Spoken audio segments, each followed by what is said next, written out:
अध्याय 751 दफन भी शामिल हैं। क्या तुम इतने आश्वस्त हो?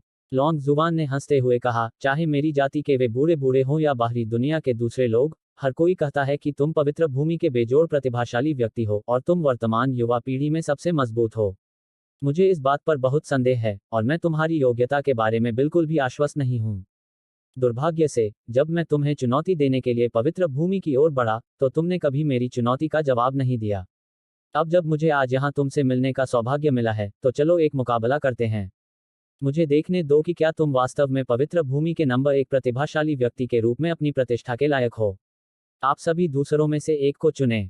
पीछे मत हटिए। अगर वे मर जाते हैं तो हम उन्हें दफना देंगे। लॉन्ग जियान की बात खत्म होते ही नेदरमैडन की आकृति पहले से ही उसकी ओर बढ़ रही थी, और फिर गड़गड़ाहट के साथ विस्फोट की आवाजें गूंजने लगीं। उनके टकराव की भयानक शक्ति ने समुद्र के पानी को उछाल दिया और उसे हिला दिया। वह औरत मेरी है। किंग मिंग ने उसकी बात खत्म होते ही हमला कर दिया। तुम किसे चाहते हो? यांग ये ने मुड़कर वांग यान की ओर देखा। वांग यान ने एक पल के लिए गहराई से सोचा और कहा, आप एक शरीर को निखारने वाले हैं और मान ली एक ताकतवर लड़ाकू है। इसलिए मैं लेई कबीले के साथी को चुनूंगा। जैसे ही उसने बोलना समाप्त किया, वह तुरंत लेई हुआन के सामने आ गया और उनके बीच तुरंत लड़ाई छिड़ गई। यांग ये ने कंधे उचकाए और फिर उसने मान ली को देखा और कहा, अपनी सांस बर्बाद मत करो। चलो। अब मनली के चेहरे पर कोई अहंकार या घमंड नहीं था और वह बहुत गंभीर हो गया था। इसके अलावा उसने यांग ये का उपहास करने और उसका मजाक उड़ाने की भी कोशिश नहीं की। इससे यांग ये को बहुत आश्चर्य हुआ। उसने सोचा था कि मनली एक जल्दबाज बेवकूफ है, लेकिन अब ऐसा लग रहा था कि मनली उसकी कल्पना से कहीं ज्यादा शांत थी। टकराना। मानली ने अपना दाहिना पैर जमीन पर पटका और उसने जो जबरदस्त बल लगाया, उससे जमीन तुरंत फट गई। इस बीच उसका शरीर तुरंत यांग ये के सामने आ गया। उसी समय उसका दाहिना हाथ यांग ये के सिर की ओर आगे की ओर बढ़ा, और उसके शक्तिशाली बल के कारण यांग ये के पीछे समुद्र से पानी की विशाल धाराएं फूट पड़ीं।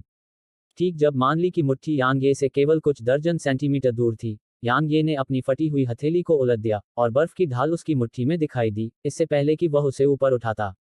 टकराना। मानली की मुट्ठी बर्फ की ढाल से टकराए। जैसा कि यांग ये ने उम्मीद की थी, एक धीमी सी आवाज हुई और मानली उड़ गया और वह 3 किलोमीटर दूर जाकर गिरा। यांग ये ने अपना थोड़ा सुन्ना हो चुका दाहिना हाथ आगे बढ़ाया और फिर कहा, तुम्हारी ताकत बुरी नहीं है। यह मानशी से कहीं ज्यादा है। भले ही बर्फ की ढाल ने मानली के मुके की ताकत को प्रतिबिंबित किया था, लेकिन मानली की ताकत बहुत अधिक थी, इसलिए यांग ये झटके से हिल गया था। बेशक इतनी कम ताकत उसके लिए कुछ भी नहीं थी। टकराना। इस बीच यांग ये से कुछ ही दूरी पर मानली दिखाई दिया। उसके चेहरे पर एक क्रूर भाव था जबकि उसका दाहिना हाथ कांप रहा था। जाहिर है, वह अपनी ही ताकत से घायल हुआ था। आप यांग मैन हैं? मानली अचानक बोली। यांग ये थोड़ा स्तब्ध रह गया और उसने आश्चर्य से कहा, तुम मुझे जानते हो? तो मानशी तुम्हारे हाथों मर गई। मानली ने कहा। यांग ये ने सिर हिलाया, वास्तव में? मनली की आंखें थोड़ी सिकुड़ गईं और उनके भीतर हत्या का इरादा उमड़ पड़ा, वह मेरा चचेरा भाई था। तुमने मेरे चचेरे भाई को मार डाला। मेरा इरादा यहाँ से काम पूरा होने के बाद तुम्हें ढूंढने के लिए प्राचीन शहर हॉलोस जाने का था, लेकिन मैंने कभी नहीं सोचा था कि मैं यहाँ तुमसे मिलूंगा। ऐसा लगता है कि स्वर्ग मुझे अपने चचेरे भाई का बदला लेने का मौका दे रहा है। यह व्यर्थ है, भले ही वह आपके पिता थे। यांग ये ने उदासीनता से कहा, इसके अलावा आपको कैसे पता कि स्वर्ग की योजना आपको उनके साथ नीचे भेजने की नहीं है? तो फिर देखते हैं कि स्वर्ग का इरादा क्या है। जैसे ही उसने बोलना समाप्त किया, उसका शरीर विस्फोटक रूप से आगे की ओर उछल पड़ा। लेकिन कुछ ही देर में वह रुक गया और पीछे हट गया क्योंकि बर्फ की ढाल यांग ये की मुट्ठी में थी। बर्फ की ढाल को देखते ही मानली का चेहरा उदास हो गया, क्योंकि जब तक उसकी ताकत बर्फ की ढाल की परावर्तक क्षमता की सीमाओं से कहीं अधिक नहीं हो जाती, तब तक उसकी ताकत परावर्तित होकर इस हद तक खत्म हो जाती कि वह खुद को मार डालता। यांग ये ने उपहासपूर्वक हंसते हुए कहा, क्या तुम मुझ पर हमला करने की हिम्मत नहीं करते? हाँ, तुम्हारे पास खजाना है, लेकिन क्या तुम्हें लगता है कि मेरे पास नहीं है? मानली ने अपनी हथेली घुमाई और उसके हाथ में एक बहुत बड़ा काला सुनहरा हथौड़ा दिखाई दिया। हथौड़ा बहुत बड़ा था और यह मानली की ऊंचाई से भी लंबा था और उसके आकार से भी बड़ा था। इसके अलावा हथौड़ा घनी कीलों से ढका हुआ था। हर एक कील 1 दर्जन सेंटीमीटर से अधिक लंबी थी और इसने लोहे के हथौड़े को असाधारण रूप से भयानक बना दिया। सावधान, यह हरक्यूलियन हथौड़ा है। नेदरमैडन की आवाज अचानक गूंजी। हरक्यूलियन हथौड़ा। यांग ये थोड़ा स्तब्ध था और फिर उसकी आंखें चमक उठीं। उसने अनुभव किया था कि हरक्यूलियन कवच कितना भयानक था। इसलिए, चूंकि हरक्यूलियन हथौड़ा इतना शक्तिशाली था कि नेदरमैडन ने उसे इसके बारे में चेतावनी दी थी, तो यह निश्चित रूप से एक साधारण खजाना नहीं था। तुम्हारा वह हथौड़ा मेरा है। यांग ये ने ठहाका लगाते हुए बर्फ की ढाल को दूर रख दिया क्योंकि वह नहीं चाहता था कि बर्फ की ढाल टूट जाए। अंत में बर्फ की ढाल केवल दाव रैंक पर थी जबकि वह हथौड़ा संत रैंक पर था। इसलिए भले ही बर्फ की ढाल में बर्फ की आत्मा उसके उपकरण आत्मा के रूप में थी, लेकिन वह शायद उस हथौड़े की भयानक शक्ति का विरोध करने में असमर्थ थी। तुम्हें यह चाहिए? मैनली ने जोर से हंसते हुए कहा, ठीक है, तो मैं तुम्हें यह दे दूंगी। जैसे ही उसने बोलना समाप्त किया, मानली की आकृति यांगये के ऊपर आकाश में चमक उठी, और फिर उसने दोनों हाथों से हथौड़ा पकड़ लिया और उसे यांगये की ओर नीचे की ओर फेंक दिया। हथौड़े की जबरदस्त ताकत ने यांगये के आसपास की जमीन को तुरंत ढहा दिया, और यांगये के आसपास की हर चीज तुरंत पाउडर में बदल गई।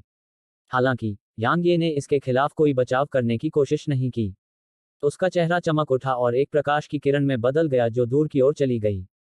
बस एक पल बीता और वह मानली की नजरों से ओझल हो गया। तुम भाग रहे हो? तुम कहाँ जा सकते हो? यांगये का पीछा करते हुए मानली की आकृति चमक उठी। दूर से जुबान लॉन्ग से लड़ रही नेदरमैडन ने यह दृश्य देखा और उसकी सुंदर भौहें थोड़ी सिकुड़ गईं। उसने अचानक अपनी हथेली आगे की ओर बढ़ाई और बल की एक भयानक लहर उठी और उसके सामने खड़े विशाल ड्रैगन को पीछे धकेल दिया। उसी समय उसने अपनी हथेलियों को पार किया और उन्हें एक साथ लहराया। एक हल्की लहर उठी और फिर विशाल ड्रैगन के सिर पर दोनों सींग कट गए। गर्जन। विशाल अजगर ने भयंकर गर्जना की और उसकी गर्जना में क्रोध और भय दोनों झलक रहे थे। यदि आप नहीं चाहते कि मैनली यहां मर जाए, तो जल्दी से जाकर उसे बचाओ, नेदरमैडन ने कहा। उस आदमी से? विशाल ड्रैगन ने अपनी आंखों में तिरस्कार प्रकट करते हुए कहा, जब तक मानली के हाथ में हरक्यूलियन हथौड़ा है, तब तक एक अर्धसंत भी उसे नहीं मार पाएगा। नेदरमैडन, चलो जारी रखें। अगर तुमने फिर से हमला किया तो मैं तुम्हें अपंग कर दूंगी। नेदरमैडन ने अचानक कहा, मैंने तुम्हें सिर्फ इसलिए नहीं मारा या अपंग नहीं किया क्योंकि विद्रोही प्रगाढ़ लोग सील से बाहर निकलने वाले हैं, और तुम सभी हमारे पवित्र भूमि की मुख्य सेनाओं का हिस्सा बन जाओगे। ऐसा इसलिए नहीं है कि मैं तुम्हें मार नहीं सकती या अपंग नहीं कर सकती, समझे? नीदरमैडन, तुम बहुत दयालु हो। अचानक यांगये की आवाज गूंजी। नीदरमैडन की पलकें थोड़ी झपकी और फिर उसने धीरे से अपनी आंखें बंद कर लीं। दूसरी ओर बाकी लोगों ने भी लड़ना बंद कर दिया और उनकी निगाहें यांगये पर टिक गईं। मानली कहाँ है? लॉन्ग जुबान अपने मानव रूप में वापस आ गया और यांगये को घूरने लगा। क्या यह स्पष्ट नहीं है? यांगये ने कंधे उचकाए और कहा, हम दोनों चले गए और केवल मैं ही वापस लौटी। तो वह निश्चित रूप से मर चुका है।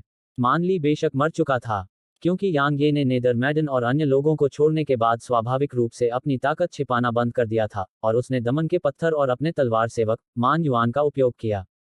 यांगये के पास मौजूद ताकत के साथ मानली व्यावहारिक रूप से वापस लड़ने में असमर्थ था, इससे पहले कि वह तुरंत नष्ट हो जाए। दूसरी ओर हरक्यूलियन हैमर यांगये के कब्जे में आ गया था। यह सिर्फ हरक्यूलियन हैमर ही नहीं था, यांगये ने लगभग 5000 चरम श्रेणी के ऊर्जा पत्थर और 1 दर्जन से ज्यादा दाव रैंक के खजाने भी हासिल किए थे। मैं इस बात पर विश्वास करने से इनकार करता हूँ, लॉन्ग जुबान ने धीमी आवाज में कहा। अगर तुम्हें मेरी बात पर यकीन नहीं है तो तुम इंतजार कर सकती हो। देखो वो वापस आता है या नहीं। यांगये नेदरमैडन के पास गई और बोली, अब यह 4 बनाम 3 है। अगर तुम ऐसा करने को तैयार हो तो हम उन सभी का सफाया करने में पूरी तरह सक्षम हैं। उन सभी की पृष्ठभूमि असाधारण है, इसलिए उनके पास निश्चित रूप से बहुत सारा खजाना है। नेदरमैडन, चलो उन्हें मार देते हैं और उनकी संपत्ति को आपस में बांट लेते हैं। नेदरमैडन के मुंह के कोने थोड़े से हिल गए। उसने अपनी आंखें खोली और यांगये की ओर देखा, फिर उसने कहा, हालांकि उसने गलती की थी, लेकिन वह मौत का हकदार नहीं था। जब तक वह हाफ सेंट दायरे में आगे बढ़ता रहेगा, वह निश्चित रूप से भविष्य में कई विद्रोही प्रगाढ़ लोगों को मारने में सक्षम होगा। फिर भी तुम, यांगये ने अपने होंठ सिकोड़ते हुए कहा, आपने हमें कहा था कि हम पीछे न हटें, और अगर वे मर जाते हैं तो हम उन्हें दफना देंगे। वह कुछ देर के लिए चुप हो गई, फिर बोली, मुझे ऐसा नहीं कहना चाहिए था। दुर्भाग्य से बहुत देर हो चुकी है। यांगये ने कंधे उचकाए। इस बीच लॉन्ग जुबान अचानक बोला, चाहे आप कोई भी हो, मैन कबीला निश्चित रूप से आपको मार देगा। यांगये ने हंसी उड़ाते हुए लॉन्ग जुबान के समूह की ओर देखा। उसने कहा, क्या अब तुम लोग बुरी तरह हारे हुए हो? तुम अपना समर्थन दिखाने का इरादा रखते हो? जब तुम हार स्वीकार नहीं कर सकते तो अभी इतना अहंकारी व्यवहार क्यों कर रहे हो? तुम सब इतने अहंकारी क्यों हो रहे थे? तुम हार स्वीकार नहीं कर सकते, फिर भी हमसे लड़ना चाहते थे, फिर हारने के बाद बुरी तरह हारे हुए हो गए। टीएस्क, तुम जैसे कूड़े के ढेर खुद को ड्रैगन रेस का सदस्य कहते हैं। अगर ड्रैगन रेस में तुम जैसे कूड़े के ढेर हैं, तो उसे खत्म कर देना चाहिए था। तुम्हारी हिम्मत कैसे हुई? लॉन्ग जुबान गुस्से में था, और भयानक ड्रैगन प्रेशर की एक लट ने तुरंत यांगये को घेर लिया। हालांकि सभी ने आश्चर्य से देखा कि दबाव का यांगये पर बिल्कुल भी असर नहीं हुआ। क्या मजाक है। यांग ये के पास ड्रैगन पूर्वज का रक्त सार था। ड्रैगन पूर्वज सिर्फ प्रोफाउंडर महाद्वीप के ड्रैगनों का पूर्वज नहीं था, बल्कि वह पवित्र भूमि के ड्रैगनों का भी पूर्वज था। इसलिए लॉन्ग जुबान यांग ये के खिलाफ अपने ड्रैगन दबाव का इस्तेमाल करने की कोशिश करके स्पष्ट रूप से मौत को दावत दे रहा था, क्योंकि इस दुनिया में कोई भी ड्रैगन अपने ड्रैगन दबाव से यांग ये को प्रभावित नहीं कर सकता था। इसके अलावा जब तक इस दुनिया में ड्रैगन संत क्षेत्र को प्राप्त नहीं कर लेते, अन्यथा उन सभी को यांग ये के रक्तवंश द्वारा दबा दिया जाएगा। यह कैसे संभव हो सकता है। लॉन्ग जुबान की आंखें अविश्वास से भर गईं। आखिरकार नेदरमैडन भी उसके ड्रैगन प्रेशर से थोड़ा प्रभावित हुई थी, लेकिन उसके सामने खड़ा यह आदमी बिल्कुल भी प्रभावित नहीं हुआ। यांग ये ने नेदरमैडन को देखा और कहा, यदि आप उन्हें मारना नहीं चाहते हैं तो मैं ऐसा करूंगा। इसके बजाय मुझे अनुमति दें। अचानक एक आवाज गूंजी और यांग ये सहित सभी के चेहरे के भाव एकदम बदल गए, क्योंकि वह आवाज समुद्र के नीचे से आई थी। हम खतरे में हैं। नेदरमैडन ने अपने चेहरे पर गंभीरता का एक दुर्लभ चिन्ह प्रकट किया।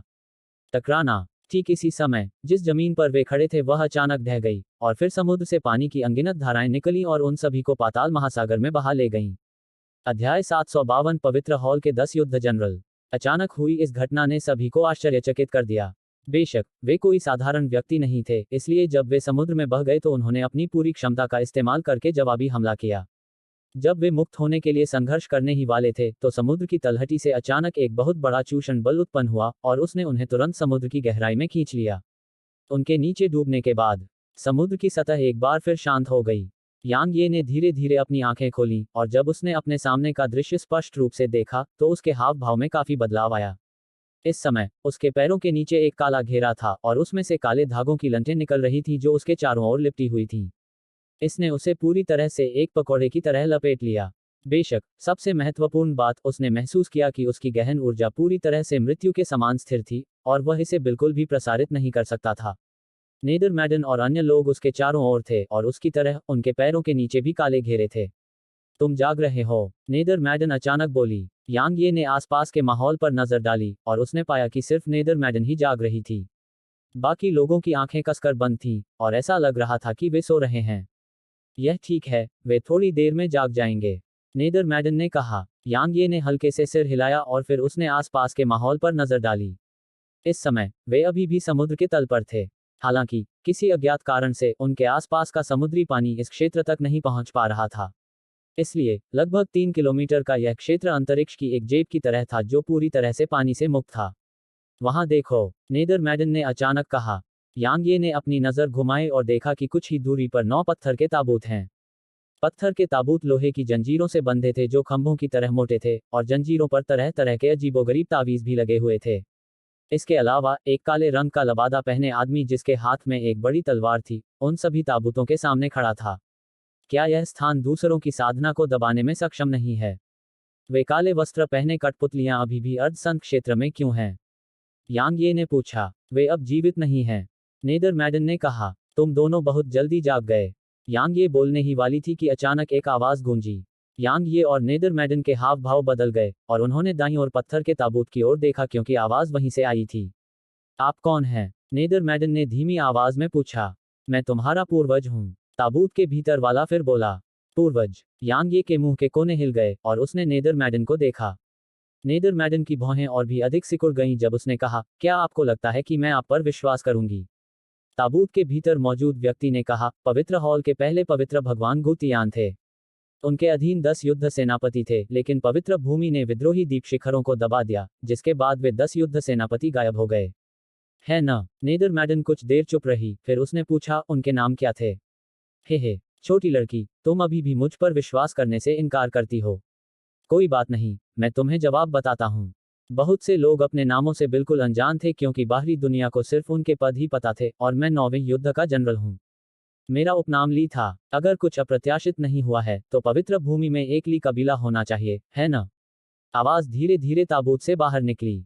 वहां है, नेदरमैडन ने कहा। ताबूत के अंदर का व्यक्ति हंसा। अब तो तुम्हें मुझ पर विश्वास हो गया न? नेदरमैडन ने अपना सिर हिलाया और कहा, मुझे कुछ संदेह हैं।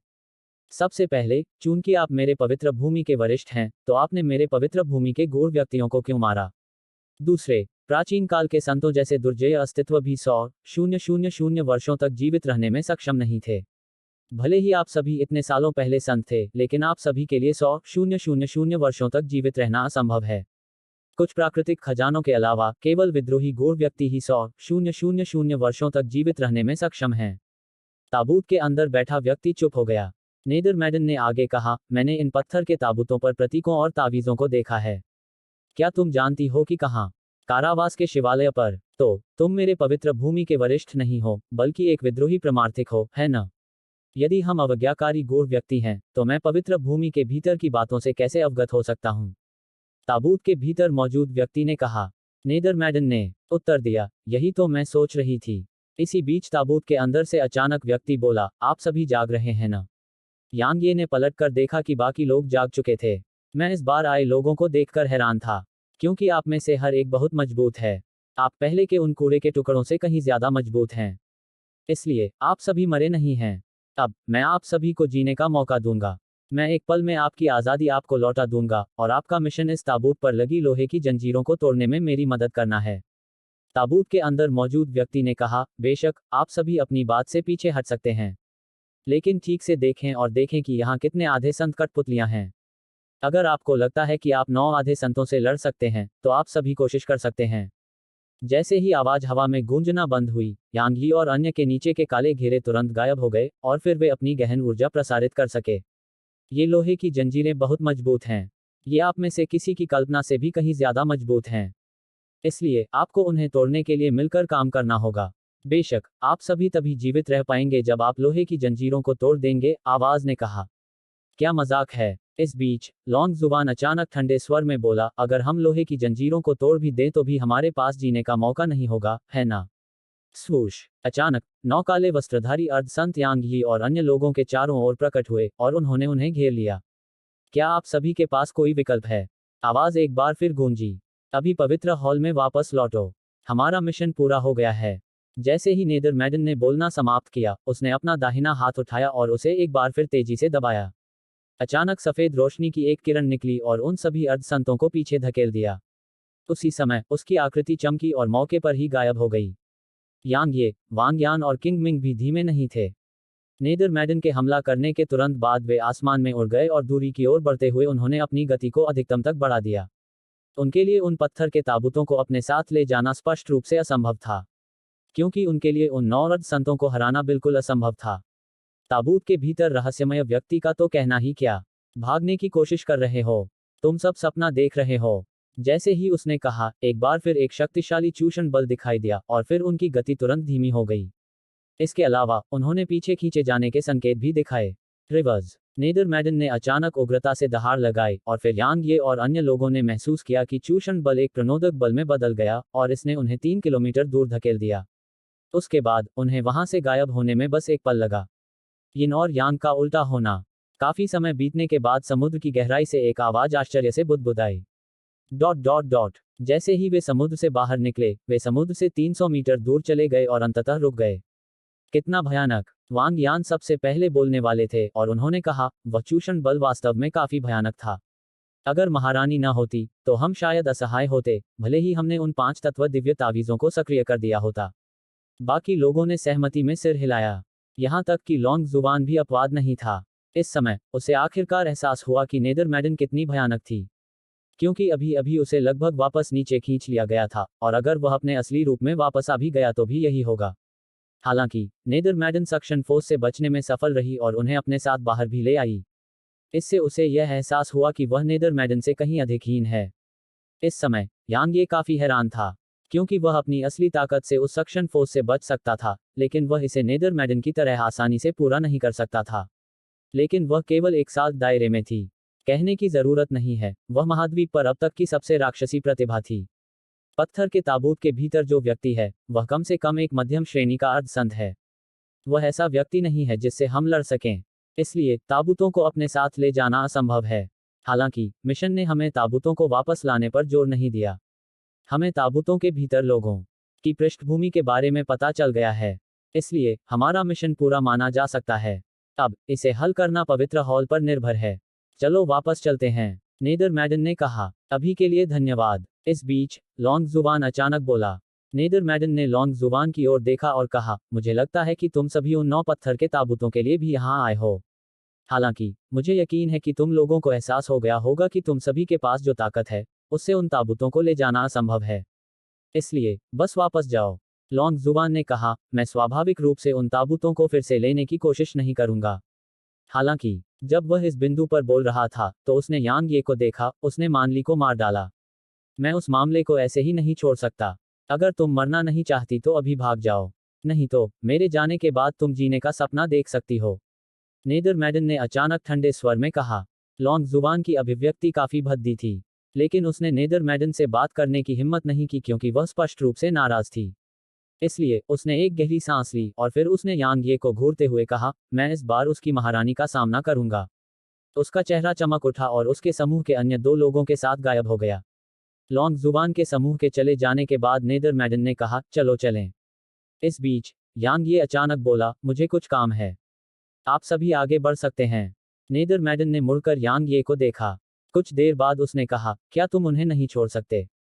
वांग यान और किंगमिंग बेहद हैरान थे क्योंकि नेदरमैडन ने जो कुछ कहा था उसके आधार पर उनके सामने यह साथी यांगमैन लॉन्ग जुबान के 3 के समूह को मारने में पूरी तरह सक्षम लग रहा था। यांग ये ने कड़वी हंसी हंसते हुए कहा, मुझे उनमें कोई दिलचस्पी नहीं है। मुझे वाकई कुछ काम निपटाने हैं। काम पूरा होने के बाद मैं पवित्र हॉल में वापस आ जाऊंगा। नेदरमैडन ने उसकी ओर देखा और कहा, मुझे तुम पर भरोसा है। हम हॉलोव्ड हॉल्स को अपनी रिपोर्ट सौंपने के बाद मैं तुम्हारे कार्ड में 100,000 पॉइंट ट्रांसफर कर दूंगी। जैसे ही उसने बोलना समाप्त किया, उसका चेहरा चमक उठा और वांग यान और किंग मिंग के साथ गायब हो गया। कुछ 100 मीटर तक उड़ने के बाद वांग यान ने अचानक पूछा, महाराज, वह व्यक्ति वास्तव में कौन है? यांगमैन। मैं अपनी पूरी ताकत लगाकर भी उसे नहीं मार सकती, नेदरमैडन ने कहा। वांग यान के पास कहने के लिए शब्द नहीं थे। एक बार जब उसे यकीन हो गया कि नेदरमैडन और अन्य लोग वास्तव में चले गए हैं, तो यांग ये की आकृति चमक उठी और वहीं गायब हो गई। बहुत समय नहीं बीता था कि वह पाताल महासागर के ऊपर पहुंच गया। यांग ये बहुत देर तक हिचकिचाता रहा जब वह समुद्र को देखता रहा, और फिर अंत में उसने उसमें छलांग लगा दी। यांग ये बेशक मौत को दावत नहीं दे रहा था। उसने समुद्र में वापस उतरने की हिम्मत इसलिए की क्योंकि गार्जियन लिन आगे बढ़ चुका था और अब एक मध्यम श्रेणी का अर्धसंत बन चुका था। दूसरे शब्दों में, उसके साथ एक मध्यम श्रेणी का अर्धसंत और एक साधारण अर्धसंत था। बेशक वह यहाँ खेलने नहीं आया था। वह इसलिए आया था क्योंकि उसे कठपुतलियां चाहिए थीं। उसके पास गार्जियन लिन और दमन का पत्थर था, इसलिए वे 9 कठपुतलियां उसके लिए बहुत डरावनी नहीं थीं, भले ही पत्थर के ताबूत के भीतर वह रहस्यमय व्यक्ति भी वहां था। आखिरकार भागना उसके लिए कोई समस्या नहीं होगी, भले ही वह उनका मुकाबला न कर पाए। यह निश्चित रूप से खतरनाक था, लेकिन उसने इसे आजमाने का निर्णय किया क्योंकि वह उन कठपुतलियों को प्राप्त करने का मौका नहीं छोड़ना चाहता था।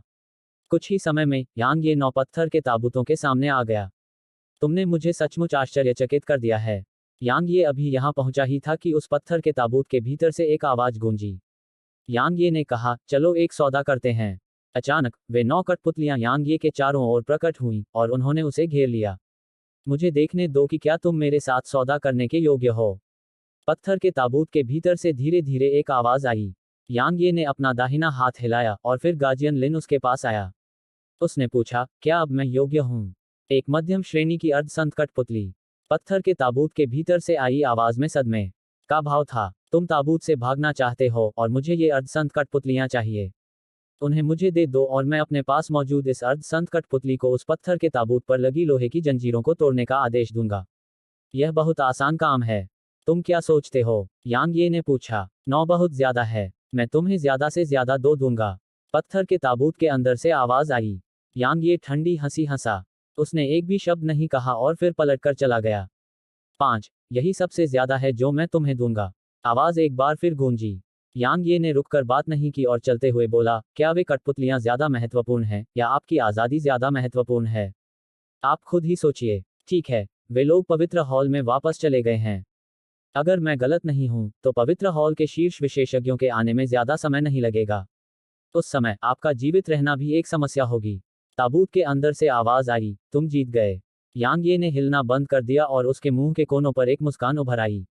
उसकी आकृति उन अर्धसंत कठपुतलियों की ओर चमक उठी और कहा, उनकी सुरक्षा कम करो। हालांकि वे कठपुतलियां पत्थर के ताबूत की ओर पीछे की ओर चमक उठी, जबकि पत्थर के ताबूत के भीतर की आवाज गूंज रही थी, बच्चे, मैं इतनी मूर्ख नहीं हूं। तुम कठपुतलियां ले सकते हो, लेकिन पहले मुझे इन लोहे की जंजीरों को तोड़ने में मदद करो। अन्यथा तुम चाहो तो जा सकते हो। यांग ये ने एक पल के लिए गहराई से सोचा और कहा, मैं आपकी चिंताओं को समझती हूँ। मेरे पास आपके लिए कुछ सवाल हैं। आप कौन हैं? या मुझे यह कहना चाहिए, क्या आप विद्रोही गहनवादियों के पक्ष में हैं या पवित्र भूमि के पक्ष में हैं? ताबूत के भीतर बैठा व्यक्ति कुछ देर के लिए चुप हो गया। मैंने अभी आप सभी से झूठ नहीं बोला। हालांकि हमें भी पवित्र हॉल का हिस्सा नहीं माना जा सकता, क्योंकि हमारे शरीर विद्रोही गूढ़ व्यक्तियों के हैं, लेकिन उनके भीतर हमारी आत्माएं हैं। तुमने उनके शरीर पर कब्जा कर लिया। यांग ये की अभिव्यक्ति थोड़ी बदल गई और उसने कहा, आप सभी ने वास्तव में विद्रोही गहनवादियों के शरीर पर कब्जा कर लिया है। ताबूत के भीतर मौजूद व्यक्ति ने कहा, 100,000 साल पहले इस दुनिया में विद्रोही प्रक्षेपक प्रकट हुए थे, लेकिन वे इतने अजेय नहीं थे। उनके दुर्जेय होने का असली कारण उनका अमर शरीर था। उन्हें मारा नहीं जा सकता था, इसलिए हमारी दुनिया व्यवहारिक रूप से उनके द्वारा नष्ट होने के कगार पर थी। वे क्यों नहीं मर सकते थे? यह कुछ ऐसा था जिसके बारे में उस समय हर एक विशेषज्ञ उत्सुक था, और यह कुछ ऐसा था जिसे हर कोई वास्तव में जानना चाहता था। आखिर हम साधना क्यों कर रहे थे? अंत में यह अमरता के लिए था। इस बिंदु तक बोलते समय वह एक क्षण के लिए रुका और फिर उसने आगे कहा, हालांकि सेंट रियल्म या सेंट रियल्म से ऊपर के लोग भी अंत में मर जाएंगे, लेकिन ये विद्रोही प्रोफेसर अमर लग रहे थे। इसलिए हमने गुप्त रूप से 1 दर्जन से अधिक विद्रोही प्रोफेसरों को कैद कर लिया और उनका गुप्त रूप से अध्ययन करना शुरू कर दिया। अंत में हम अभी भी कुछ भी पता लगाने में सक्षम नहीं थे, इसलिए हमने उनके शरीर पर कब्जा करने की कोशिश करने का फैसला किया। आप सफल हुए, यांग ये ने धीमी आवाज में कहा। नहीं, हम शुरुआत में असफल रहे। ताबूत के भीतर की आवाज आगे कहती रही, क्योंकि उन विद्रोही प्रगाढ़ लोगों की आत्माएं हमारी कल्पना से कहीं ज्यादा भयानक थीं। बाद में हमने एक तरीका सोचा, और वह था उनकी आत्माओं को बुरी तरह घायल करना। यही कारण था कि हम अंत में सफल हो पाए। एक बार जब कोई सफल हो गया और उसने देखा कि वे वास्तव में नहीं मरेंगे, तो कई अन्य लोग खुद को और रोक नहीं पाए, और उन्होंने अन्य विद्रोही प्रगाढ़ लोगों पर कब्जा करना शुरू कर दिया। लेकिन अंत में उसने देखा कि उनके शरीर के भीतर एक बेहद भयानक अस्तित्व रहता था। जब उसने इस बिंदु तक बात की, तो आवाज वास्तव में कांपने लगी। वह काला कीड़ा। यांग ये जानता था कि वह भयानक अस्तित्व क्या था, और जब उसने उस बिंदु तक सोचा तो वह अपना सिर हिलाए बिना नहीं रह सका। वे वास्तव में विद्रोही गहनवादियों के शरीर पर कब्जा करने की कोशिश करके मौत को आमंत्रित कर रहे थे। उन्होंने वास्तव में ऐसा कुछ सोचा और किया। उन्होंने ऐसा करके खुद को बर्बाद कर लिया। एक बार जब हमारे भीतर उस भयानक अस्तित्व को देखा गया, तो पवित्र हॉल ने हम सभी को यहाँ सील कर दिया। ताबूत के अंदर की आवाज थोड़ी क्रूर लग रही थी। 100,000 साल। 100,000 साल। उन भयानक अस्तित्वों का जीवन काल इतना लंबा था। दूसरे शब्दों में, हम केवल तभी सील से बाहर निकल पाएंगे जब हमारे भीतर की चीजें मर जाएंगी। यांग ये ने कहा, तुम्हें पता है कि अब विद्रोही डिपोफ्टर्स कैसा महसूस करते हैं, है ना? ताबूत के अंदर मौजूद व्यक्ति कुछ देर तक चुप रहा और फिर बोला, अगर तुम्हें वे कठपुतलियां चाहिए तो ये जंजीरें तोड़ दो। यांग ये ने अचानक पूछा, क्या अन्य ताबूतों के भीतर के लोग जाग गए हैं? आवाज ने कहा, नहीं, लेकिन मैं आजाद होते ही उन्हें तुरंत जगा सकूंगा। यांग ये ने सिर हिलाया और कहा, मुझे 5 का नियंत्रण लेने दो, और जब मैं तुम्हें रिहा कर दूं तो तुम बाकी को मुझे दे सकते हो। यह मेरा सबसे अच्छा प्रस्ताव है। अन्यथा, अगर मैं तुम्हें रिहा करने के बाद अपने वचन से मुकर जाऊं तो क्या मैं तुम्हारी मदद नहीं करूंगा? ताबूत के अंदर मौजूद व्यक्ति थोड़ी देर के लिए चुप हो गया और फिर बोला, ठीक है, मैं 5 कठपुतलियों के साथ अपना कनेक्शन खत्म कर दूंगा और फिर आप उन पर नियंत्रण पाने के लिए उनमें अपना ब्रांड लगा सकते हैं। तुम्हें इतनी परेशानी उठाने की जरूरत नहीं है। यांग ये उन 5 कठपुतलियों के पास गया और कहा, उन्हें शांत रहने और प्रतिरोध न करने का आदेश दो। बाकी मैं कर लूंगा। यांग ये ने नियंत्रण की उस विधि पर विश्वास करने से इनकार कर दिया जिसके बारे में आवाज ने उसे बताया था। वह स्वाभाविक रूप से उन्हें तलवार सेवकों में परिष्कृत करना चाहता था, क्योंकि तभी वह वास्तव में सहज हो सकता था। जैसी आपकी इच्छा, आवाज ने कहा। यांग ये ने सिर हिलाया। वह कठपुतलियों में से एक के पास गया, अपना हाथ हिलाया और तुरंत उसे आदिकालीन शिवालय में रख दिया। पत्थर के ताबूत के अंदर का व्यक्ति हैरान था, यह कैसे संभव हो सकता है? बच्चे, तुमने यह कैसे किया? यांग ये ने कुछ नहीं कहा, और वह सीधे दूसरे, तीसरे, चौथे और 5वें कठपुतलियों के पास चला गया। बहुत समय नहीं बीता था कि उसने उन सभी को आदिकालीन शिवालय में रख दिया। ताबूत के अंदर बैठे व्यक्ति ने फिर पूछा, मैंने उन सभी से अपना संपर्क खो दिया है। बेटा, तुमने यह कैसे किया? यांग ये ने बेशक आवाज का जवाब नहीं दिया। वह क्रॉस लेग बैठ गया और उन्हें तलवार सेवकों में परिष्कृत करना शुरू कर दिया। क्योंकि वह उस आदमी को अभी ताबूत से बाहर नहीं आने दे सकता था, उसे पहले उन सभी कठपुतलियों को परिष्कृत करना था। उस समय यांगे को ताबूत के भीतर के व्यक्ति से डरने की जरूरत नहीं होगी, भले ही वह आदमी अपनी बात से मुकर जाए। बच्चे, क्या तुम्हें मुझे पहले बाहर नहीं जाने देना चाहिए? आवाज ने कहा। यांग ये ने जवाब दिया, वरिष्ठ, आप बहुत ताकतवर हैं। अगर मैं आपको अभी बाहर जाने दूं तो मेरी जान को खतरा हो सकता है। इसलिए मेरे पास आपको बाहर जाने देने से पहले खुद को बचाने के लिए कुछ तैयारियां करने के अलावा कोई और विकल्प नहीं है। इसमें ज्यादा से ज्यादा 1 दिन लगेगा। आपने 100,000 साल तक इंतजार किया है, तो एक और दिन किस काम का? आवाज गंभीर थी। एक और दिन स्वाभाविक रूप से कोई समस्या नहीं है, लेकिन मुझे आशा है कि आप चालें खेलने की कोशिश नहीं करेंगे। यांग ये ने मुस्कुराते हुए कहा, चिंता मत करो। भले ही मैं तुम्हें मुक्त नहीं करना चाहता, लेकिन मैं बाकी 4 कठपुतलियों को प्राप्त करने का प्रयास नहीं छोड़ना चाहता। ठीक है, मैं किसी चीज के बारे में बहुत उत्सुक हूं। तुम इन अर्धसंत कठपुतलियों को उन जंजीरों को तोड़ने का आदेश क्यों नहीं देते? आवाज ने कहा, अगर वे लोहे की जंजीरों पर हमला करेंगे तो वे तुरंत नष्ट हो जाएंगे। तो यही कारण है, यांग ये ने हंसते हुए कहा, और फिर उसने बोलना बंद कर दिया और कठपुतलियों को तलवार सेवकों में परिष्कृत करने पर ध्यान केंद्रित किया। पत्थर के ताबूत के भीतर मौजूद व्यक्ति ने अचानक कहा, परिष्करण की वह विधि पवित्र हॉल के पास मौजूद विधियों से भी बेहतर है। इसके अलावा आपकी वह विधि तलवार साधकों के लिए विशेष प्रतीत होती है। बच्चे, ईमानदारी से कहूं तो मेरी तुम में और भी ज्यादा दिलचस्पी बढ़ रही है। यांग ये ने तलवार सेवक को आदिकालीन शिवालय में रखा, जिसे उसने अभी अभी परिष्कृत किया था, और कहा, मैं भी तुम्हारे साथ दुश्मनी नहीं करना चाहता। मुझे बस ये कठपुतलियां चाहिए। इसलिए मुझे उम्मीद है कि तुम अपना वचन निभाओगे। आखिरकार तुम किसी भी तरह से संत क्षेत्र के विशेषज्ञ हो। भले ही समय बीतने के साथ तुम्हारी साधना और युद्ध शक्ति कम हो गई हो, लेकिन तुम अतीत में अभी भी संत क्षेत्र में थे।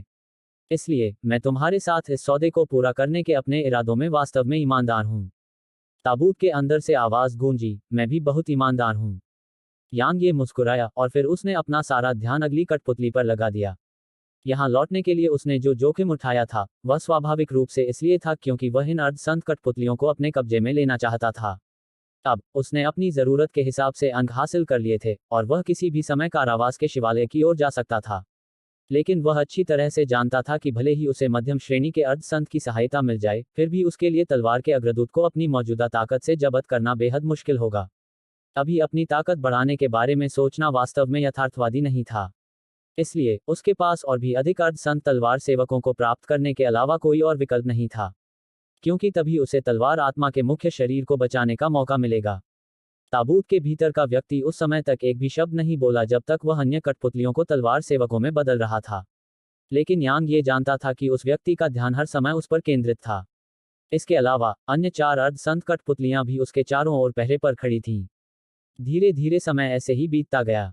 पूरे दिन और रात के शोधन के बाद यांग ये ने आखिरकार उन 5 कठपुतलियों को तलवार सेवकों में बदल दिया।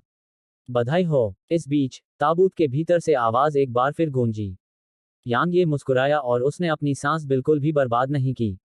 उसने तुरंत अपना दाहिना हाथ हिलाया और लूनर एवरी गार्डियन लिंक की मुट्ठी में उड़ गई। बाद वाले की आकृति चमक उठी और उसने ताबूत पर लगी लोहे की जंजीरों को तेजी से काट दिया। टकराना। समुद्र की गहराई में एक विस्फोट हुआ और फिर पत्थर के ताबूतों को बांधने वाली लोहे की जंजीरें टुकड़े टुकड़े हो गईं। टकराना। पत्थर का ताबूत टूट गया और फिर सफेद बाल और सफेद भौहों वाला एक मध्यम आयु वर्ग का आदमी यांग ये के सामने प्रकट हुआ। 100,000 साल। 100,000 साल। मैं जुबान किंग आखिरकार आजाद हो गया हूं। हा हा हा। अधेड़ उम्र का आदमी पागलों की तरह हंसने लगा और उसकी हंसी दूर दूर तक फैल गई। यहां तक कि अंतरिक्ष के कोने के आसपास का समुद्री पानी भी उछल पड़ा। काफी समय बीतने के बाद यांग ये ने आखिरकार कहा, वरिष्ठ, अब अपना वादा पूरा करने का समय आ गया है। अधेड़ उम्र के आदमी ने यह सुनकर हंसना बंद कर दिया और फिर उसकी नजर बिजली की तरह यांग ये की ओर चली गई। थोड़ी देर बाद उसने अचानक कहा, मैं नहीं चाहता। वह अपनी बात से पलट रहा है। यांग ये को इसकी उम्मीद थी और वह बिना किसी आश्चर्य के बोला, वरिष्ठ, क्या आप निश्चित हैं? अधेड़ उम्र के व्यक्ति ने यांग ये के बगल में बैठे मध्यम श्रेणी के अर्धसंत तलवार सेवक की ओर देखा और उपहास करते हुए हंसा, कठपुतलियां आखिर कठपुतलियां ही होती हैं। उनकी तुलना इंसानों से कैसे की जा सकती है? मैं तुम्हें एक मौका देता हूं। तुमने जो कठपुतलियां ली हैं और अपनी वह मध्यम श्रेणी की अर्धसंत कठपुतली मुझे सौंप दो और मैं तुम्हारी जान बख्श दूंगा। अन्यथा मृत्यु भी तुम्हारे लिए एक सपना होगी। ठीक है। दरअसल मेरा इरादा तुम्हें मारने का था, लेकिन मेरे पास ऐसा करने का कोई बहाना नहीं था। सौभाग्य से अब मेरे पास है। यांग ये ने अपना दाहिना हाथ हिलाया और उसके चारों ओर 6 अर्धसंत प्रकट हुए। उन्हें देखकर अधेड़ उम्र के आदमी के मुंह के कोनों पर उपहास की एक लकीर उभरी और उसने कहा, तुम मुझे सिर्फ इन कठपुतलियों से मार डालना चाहते हो? कितनी हास्यास्पद बात है। तुम सिर्फ सम्राट के पास ही हो। अधेड़ उम्र के आदमी की आवाज अचानक बंद हो गई और उसकी आंखों में आश्चर्य झलकने लगा, क्योंकि उसकी साधना तुरंत ही सम्राट क्षेत्र के 9वें स्थान पर आ गई थी। दमन का पत्थर, आपके पास वास्तव में दमन का पत्थर है। उसकी आवाज में थोड़ी घबराहट थी। यांग ये ने अपनी सांस बर्बाद नहीं की। उसने एक आदेश जारी किया और फिर गार्जियन लिन ने मध्यम आयु वर्ग के व्यक्ति की ओर विस्फोटक रूप से गोली चलाई। उसी समय अन्य अर्धसंत तलवार सेवकों ने मध्यम आयु वर्ग के व्यक्ति की अर्धसंत कठपुतलियों पर हमला किया। रुको, तुम बाकी 4 कठपुतलियां भी ले सकते हो। अचानक अधेड़ उम्र का वह आदमी जो गार्जियन लिन के साथ भयंकर युद्ध में था, बेचैनी से बोला। हालांकि वह भी एक मध्यम श्रेणी का अर्धसंत था, लेकिन दमन के पत्थर ने उसे ज्यादा से ज्यादा एक साधारण अर्धसंत के बराबर बना दिया था। अब बहुत देर हो चुकी है। यांग ये से तलवार की एक किरण निकली और वह अधेड़ उम्र के आदमी पर पहाड़ की तरह टूट पड़ी, जिससे उसकी गतिशीलता तुरंत कम हो गई। उसी समय एक रोशनी की किरण चमकी। अधेड़ उम्र के आदमी के हाव भाव उसी समय एकदम बदल गए और उसकी आंखों में खौफ भी था। उसने जोर से अपना शरीर घुमाया, लेकिन फिर भी वह थोड़ा धीमा था। अनुभव करना, उसका बायां हाथ हवा में उड़ गया। इस बीच गार्जियन लिन की तलवार से प्रकाश की किरण निकली और वह उसकी ओर गिरी। अधेड़ उम्र का आदमी भयभीत था। उसने अपने बचे हुए हाथ से आगे की ओर थप्पड़ मारा और एक शक्तिशाली ऊर्जा हथेली विस्फोटक रूप से आगे की ओर चली। यह गार्डियन लिन के हमले से टकराया, जबकि वह पलट गया और दूसरी दिशा में विस्फोटक रूप से गोली चलाई। वह बहुत तेज था और उसे 6 किलोमीटर की दूरी तय करने में बहुत कम समय लगा। हालांकि अचानक नीचे से एक प्रकाश की किरण निकली और वह उससे भी तेज थी और तुरंत उसे पकड़ लिया। अधेड़ उम्र के व्यक्ति की अभिव्यक्ति में भारी बदलाव आया। वह भी इसके खिलाफ कुछ करने ही वाला था कि तभी गार्जियन लिन उसके सामने प्रकट हुआ। गार्जियन लिन ने अपनी हथेली आगे बढ़ाई और पानी की एक शक्तिशाली धारा ने अधेड़ उम्र के व्यक्ति को समुद्र के तल पर उड़ा दिया। उसी समय प्रकाश की किरण उस अधेड़ व्यक्ति की छाती में घुस गई। कुछ देर बाद अधेड़ उम्र का वह आदमी जमीन पर पड़ा था और उसकी लाश तलवारों से जमीन में धंसी हुई थी। इसके अलावा 6 अर्धसंत उसके चारों ओर पहरा दे रहे थे। तुम इतने युवा हो फिर भी तुम्हारे पास स्वर्ग रैंक तलवार इरादा है और तुम्हारी खुद की युद्ध शक्ति वास्तव में इतनी भयानक है। मैंने कभी नहीं सोचा था कि ऐसा प्रतिभाशाली व्यक्ति वास्तव में पवित्र भूमि में प्रकट होगा। अधेड़ उम्र के व्यक्ति ने यांग ये को घूरते हुए कहा। भले ही उसे जमीन पर कीलों से ठोका गया हो, लेकिन उसने घबराहट और डर का कोई संकेत नहीं दिखाया। यांग ये उस अधेड़ उम्र के व्यक्ति के पास गया और बोला, क्या तुम इसलिए निडर हो क्योंकि तुम सोचते हो कि तुम्हें मारा नहीं जा सकता? अधेड़ उम्र के आदमी ने जवाब दिया, बच्चे, मैं हार गया। मुझे जाकर उन कठपुतलियों को ले जाने दो। मैं अभी भी उन कठपुतलियों को ले जा सकता हूं, भले ही मैं तुम्हें जाने न दूं। यांग ये ने आगे कहा, तुम अपनी आज़ादी पा सकते हो, लेकिन केवल तभी जब तुम इसे मेरे समय के लायक बना सको। अन्यथा मैं तुम्हें वापस पवित्र भूमि पर ले जाऊंगा। हे, अब तुम एक विद्रोही प्रमार्थर के बराबर हो। मुझे यकीन है कि तुम कल्पना कर सकते हो कि पवित्र भूमि तुम्हारे साथ क्या करेगी। मैं यहाँ 100,000 सालों से बंद हूँ। क्या तुम्हें लगता है कि मेरे पास कोई खजाना होगा? अधेड़ उम्र के आदमी ने धीमी आवाज में कहा। कोई नहीं, तो पवित्र हॉल में लौटने के लिए तैयार हो जाओ। मुझे लगता है कि मैं तुम्हें अपने साथ वापस ले जाकर निश्चित रूप से बहुत सारे अन्न प्राप्त करूंगा। यांग ये ने कहा। अधेड़ उम्र का आदमी जल्दी से बोला, रुको। क्या? यांग ये ने पूछा। अधेड़ उम्र के व्यक्ति ने कुछ देर तक गहराई से सोचा और फिर उसने कहा, तुम तलवार की खेती करते हो और तुम्हारे पास अभी प्रथम स्तर की तलवार की मंशा है।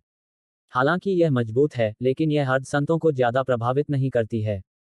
केवल द्वितीय स्तर की तलवार की मंशा ही अर्धसंतों के लिए खतरा पैदा करने में सक्षम है। मैं तुम्हें द्वितीय स्तर की तलवार की मंशा प्राप्त करने में मदद कर सकता हूँ। सच में? यांग ये का चेहरा थोड़ा गंभीर हो गया। उस दिन जब से उसने इंटेंट इग्निशन का इस्तेमाल किया था, तब से वह अपनी तलवार की मंशा के गिरने से लगातार निराश हो रहा था। क्योंकि यह ठीक वैसा ही था जैसा कि मध्यम आयु वर्ग के व्यक्ति ने कहा था, प्रथम स्तर की तलवार की मंशा हाफ सेंस के लिए बिल्कुल भी खतरा नहीं थी। लेकिन व्यवहारिक रूप से उसके सभी प्रतिद्वंद्वी अभी हाफ सेंस थे। इसलिए प्रथम स्तर की तलवार की मंशा काफी अपर्याप्त थी। बेशक, लेकिन पहले तुम्हें मुझे जाने देना होगा, अधेड़ उम्र के आदमी ने कहा। यांग ये ने कहा, मैं आश्वस्त नहीं हूं। तलवार के इरादे को निगलना। मध्यम आयु वर्ग के व्यक्ति ने कहा, आपको पता होना चाहिए कि मजबूत तलवार का इरादा कमजोर तलवार के इरादे को निगलने में सक्षम है। जब तक आप तलवार के इरादे की एक बड़ी मात्रा को निगलते हैं, तब तक आपके तलवार के इरादे को एक स्तर तक आगे बढ़ने का मौका मिलेगा। मेरे समय में तलवार के इरादे को समझने वाले तलवार साधकों की संख्या बहुत कम थी। मुझे लगता है कि अभी भी यही स्थिति है। तो आपके पास मेरी मदद करने का एक तरीका है। या अधिक सटीक रूप से कहें तो आप जानते हैं कि मैं तलवार की इच्छा कहां से प्राप्त कर सकता हूं, है ना? यांग ये मुस्कुराया। बेशक, अधेड़ उम्र का आदमी भी मुस्कुराया, अगर तुम मुझे जाने दो तो मैं तुम्हें अभी वहां ले चलूंगा। पहले मुझे वहां ले चलो। काम पूरा होने के बाद मैं तुम्हें जाने दूंगा। यांग ये ने कहा, मेरे साथ सौदेबाजी करने की कोशिश मत करो क्योंकि तुम ही थे जो अपनी बात से मुकर गए। मैं किसी और तरह से तुम पर भरोसा नहीं कर सकता। मध्यम आयु वर्ग के व्यक्ति ने कुछ देर तक यांग ये को देखा और फिर बोला, क्या तुम सच में मुझे छोड़ दोगे? यांग ये ने कहा, मैंने अभी अपनी बात से पीछे तो नहीं हटी, है ना? ठीक है, मैं तुम्हें वहां ले चलूंगा। मध्यम आयु वाले व्यक्ति ने कहा।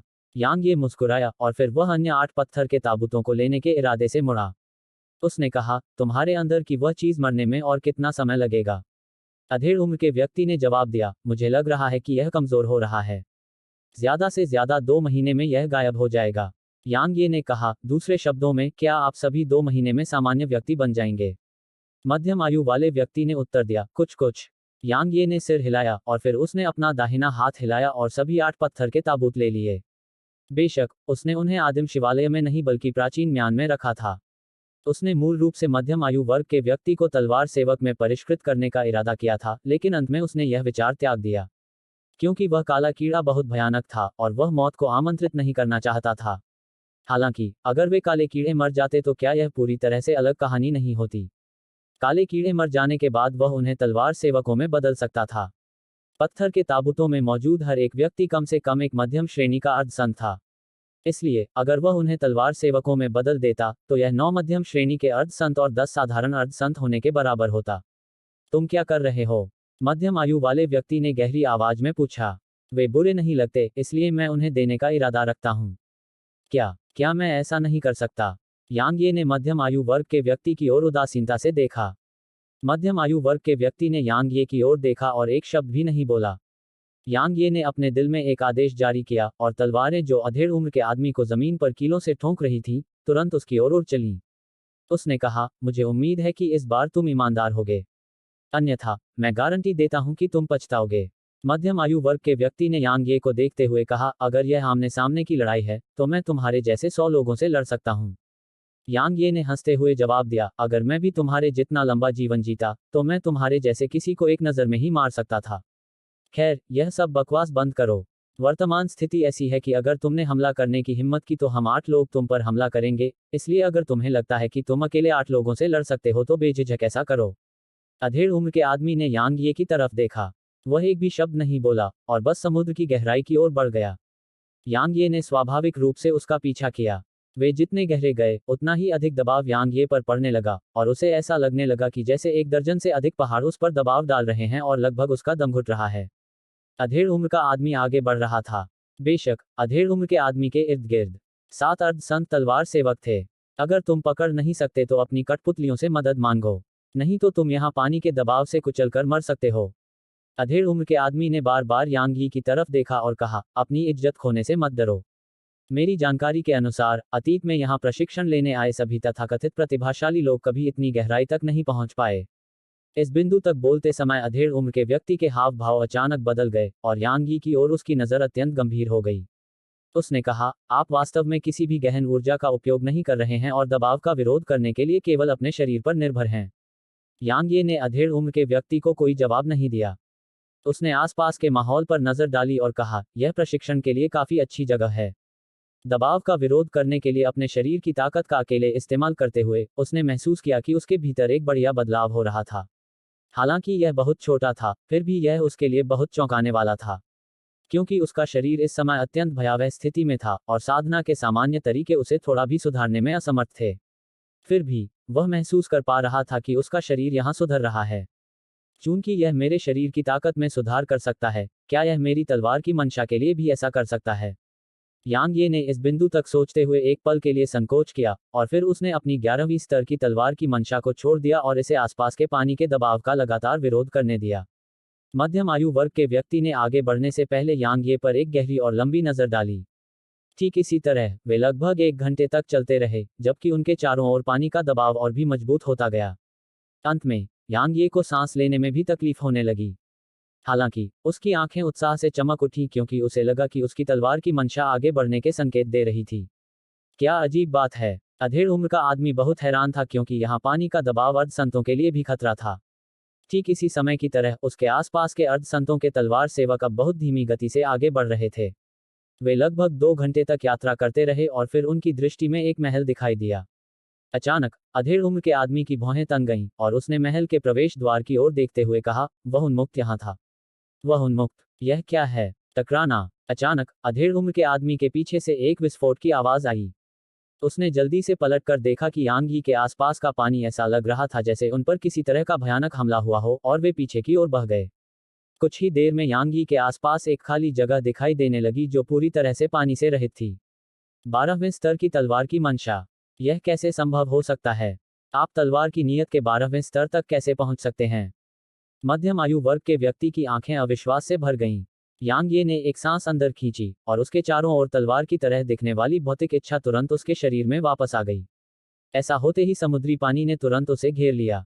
हालांकि उसकी तलवार की नीयत समुद्री पानी को दूर रख सकती थी, लेकिन यह उसके दिमाग पर बहुत भारी पड़ रहा था, क्योंकि यहाँ का दबाव वाकई बहुत भयानक था।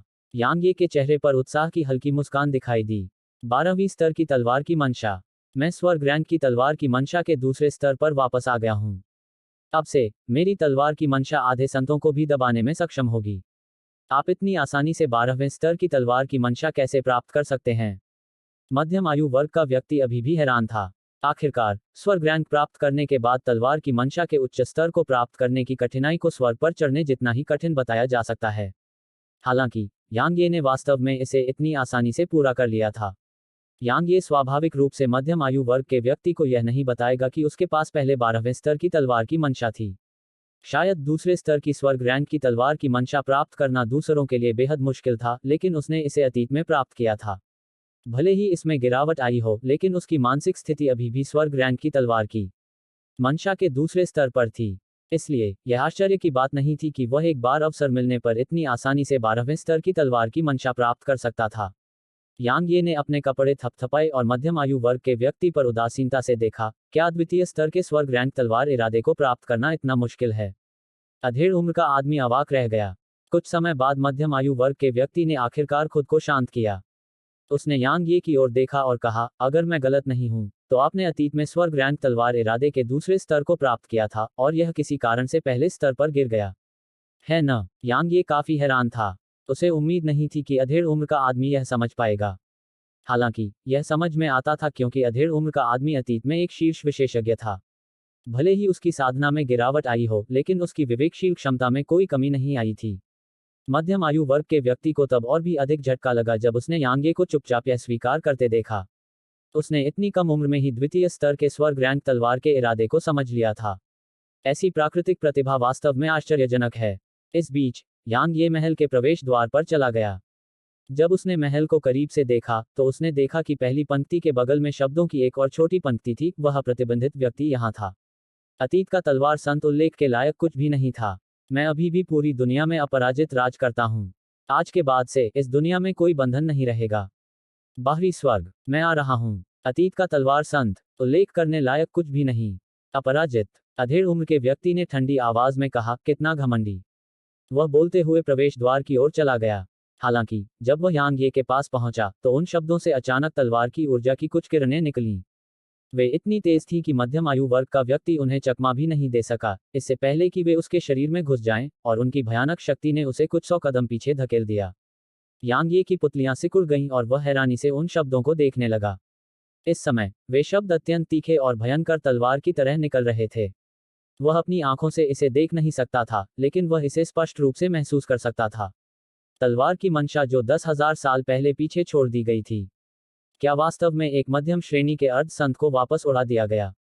वह कितना शक्तिशाली था। यांग ये को इस बात में कोई संदेह नहीं था कि तलवार की ऊर्जा अनफेटेड वन द्वारा स्वर्गपथ को चुनौती दिए जाने से पहले ही पीछे छोड़ दी गई थी। दूसरे शब्दों में, अनफेटेड वन ने इसे अपने चरम पर यहीं छोड़ दिया था।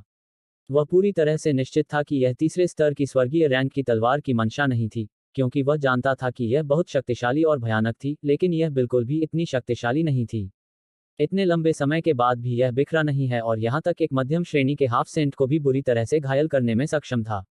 उस समय वह कितना शक्तिशाली था। क्या मैं सचमुच उसकी उपलब्धियों का मुकाबला कर पाऊंगा? उसने सोचा था कि तलवार दाव में अनफेटेड वन की उपलब्धियां भी उसी उम्र में उससे कमतर होंगी। लेकिन अब वास्तविकता ने उसे बताया कि इन्फेटेड वन की ताकत और तलवार दाव उस ऊंचाई पर थे जो उसकी कल्पना से बिल्कुल परे थी। यांग ये उन शब्दों के सामने काफी देर तक चुपचाप खड़ा रहा। अंत में वह अचानक हंसा और बोला, मुझे क्यों खोया हुआ महसूस करना चाहिए? मुझे अपनी हीनता पर क्यों विलाप करना चाहिए? पुरानी पीढ़ी को पार करना ही होता है। मैं अभी तुमसे कमतर हो सकता हूं, लेकिन मैं तुमसे आगे निकलने की पूरी कोशिश जरूर करूंगा। स्वूश स्वूश स्वूश। अचानक शब्दों से प्रकाश की एक चमकदार किरण निकली और वह तुरंत यांग ये के दिमाग में प्रवेश कर गई। ठीक उसी क्षण जब यांग यी की अभिव्यक्ति इस घटना के कारण अचानक बदल गई, उसके दिमाग में एक आवाज गूंजी। मेरे बाद आने वाले, चाहे आप कोई भी हो, आपको मेरा आधा शिष्य माना जा सकता है क्योंकि आपने मेरे इस तलवार इरादे के बीज की स्वीकृति प्राप्त कर ली है। अच्छी तरह से सुनो, इस तलवार इरादे के बीज को ग्रैंड दाओ तलवार इरादा कहा जाता है, और यह मेरी तलवार इरादे की इच्छा और इस दुनिया में तलवार दाव के शिखर को वहन करता है। इसके सच्चे रहस्यों को अच्छी तरह से समझो। इसके अलावा इसमें ग्रैंड दाव के नियम शामिल हैं। आप इसे तब सक्रिय कर सकते हैं जब आपका सामना किसी ऐसे प्रतिद्वंद्वी से हो जो आपकी ताकत से परे हो। इस तलवार की ताकत पूरी तरह से आपकी अपनी ताकत पर निर्भर करती है। बेशक इसका असीमित उपयोग नहीं किया जा सकता। इसका इस्तेमाल ज्यादा से ज्यादा 3 बार किया जा सकता है और फिर यह अपनी सारी ऊर्जा खत्म होने के बाद बिखर जाएगा। मैं इस दुनिया को छोड़ने में सक्षम था, लेकिन मैं यहाँ के सभी जीवित प्राणियों को अपने साथ नहीं ले जा सका। मैं नहीं चाहता कि तलवार दाव में इस दुनिया की विरासत मेरे कारण खो जाए, इसलिए मैंने इस तलवार इरादे के बीज को भविष्य की पीढ़ी के आने की प्रतीक्षा में पीछे छोड़ दिया। मुझे एक आखिरी बात कहने की अनुमति दें, जो लोग तलवार चलाते हैं उन्हें स्वर्ग से नहीं डरना चाहिए, पृथ्वी से नहीं डरना चाहिए, और दुनिया के देवताओं से नहीं डरना चाहिए। उन्मुक्त की आवाज धीरे धीरे उसके मन में लुप्त हो गई। थोड़ी देर बीतने के बाद यांग ये ने अपनी आंखें खोलीं और कहा, स्वर्ग से मत डरो, पृथ्वी से मत डरो, और दुनिया के देवताओं से मत डरो। जब उसने यह बात कही तो यांग ये ने एक गहरी सांस ली और आगे कहा, जैसा कि महाद्वीप के नंबर 1 विशेषज्ञ से उम्मीद की जाती है। यांग ये तलवार संप्रदाय के संस्थापक पूर्वज की प्रशंसा करता था और वह उसका सम्मान भी करता था। हालांकि यांग ये को ऐसा नहीं लगता था कि अब वह उन्मुक्त व्यक्ति उसकी पहुंच से बाहर था। उसने अपने पूरे जीवन में रोया, खोया और कष्ट झेला। हालांकि उसने कभी हार नहीं मानी। भले ही वह इतने सालों पहले तलवार संप्रदाय में रहते हुए बहुत नीचे गिर गया था, लेकिन उसने कभी हार नहीं मानी। औसत दर्जे की प्राकृतिक प्रतिभा होना ठीक था, और अगर कोई समर्थन न हो तो भी कोई फर्क नहीं पड़ता, क्योंकि अगर कोई इसके लिए कड़ी मेहनत करने को तैयार हो तो सब कुछ संभव है। यांग ये ने अपने विचारों पर ध्यान केंद्रित किया और अपने भीतर तलवार की मंशा को स्कैन करना शुरू कर दिया।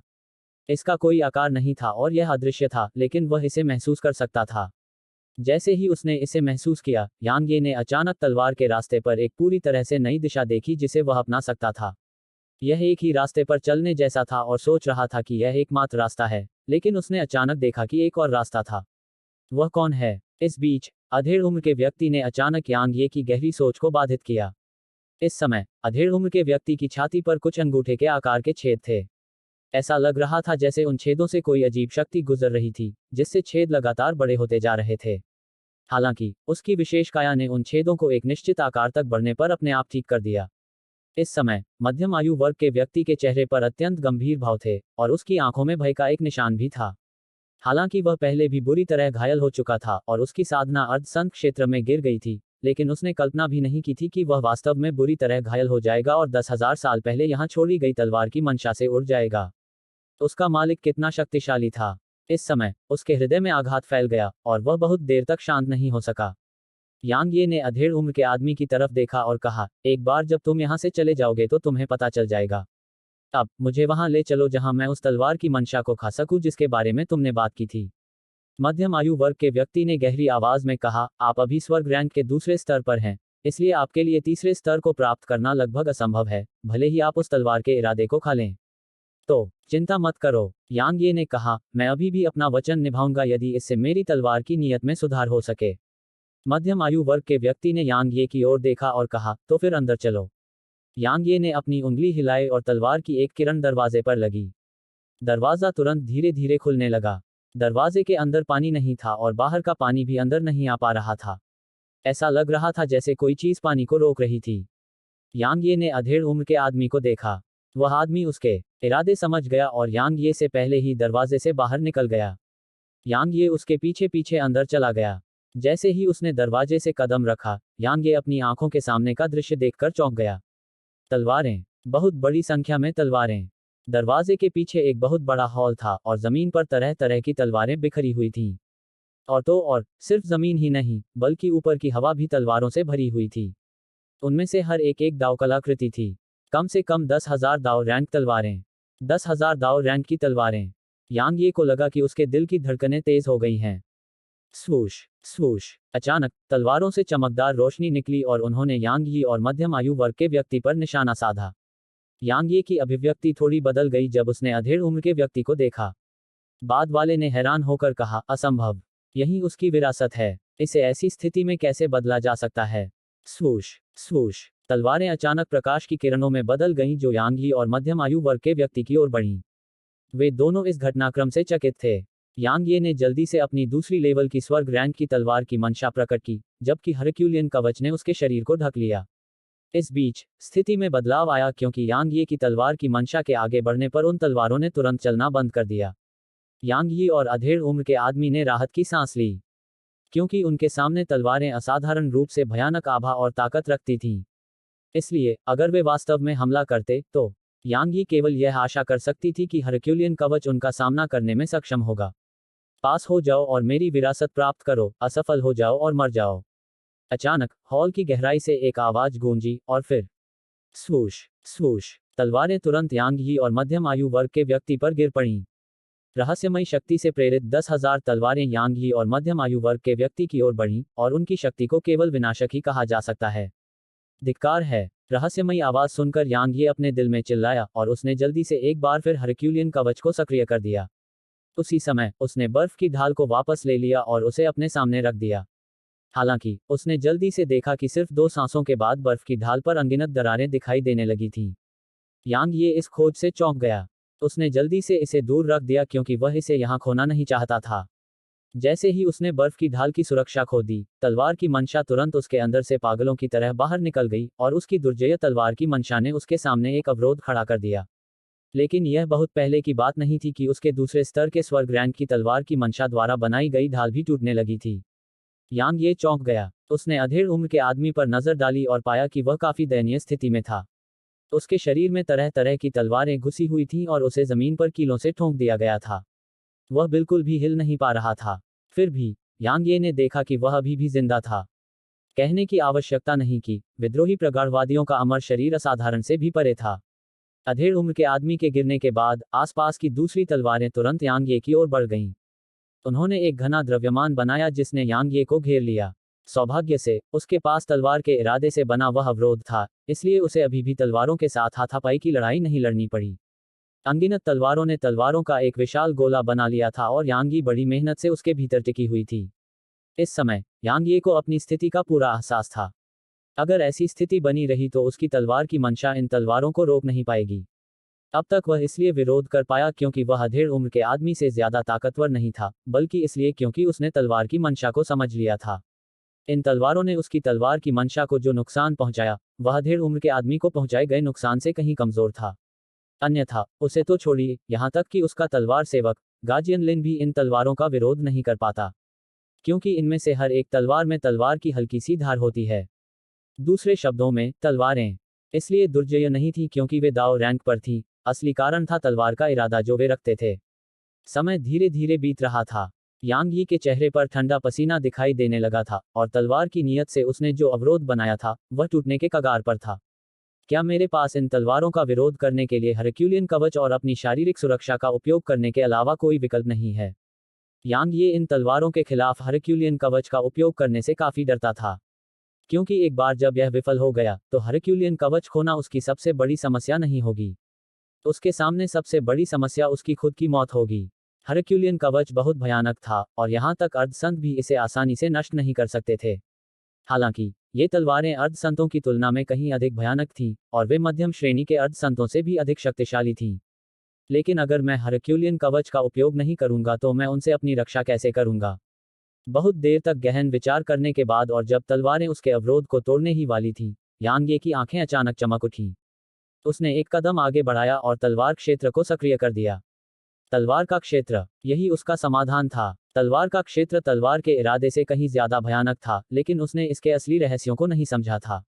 इसलिए वास्तविक युद्ध में इसकी क्षमता उसकी तलवार के इरादे से कमतर थी। फिर भी यह बिल्कुल बेकार नहीं था। तलवार डोमेन क्या था? यांग ये को उस सवाल का जवाब नहीं पता था। उसे बस इतना पता था कि एक बार जब वह इसे सक्रिय कर लेता है तो वह अपने आसपास के 1.5 किलोमीटर के क्षेत्र में सब कुछ महसूस कर सकता है।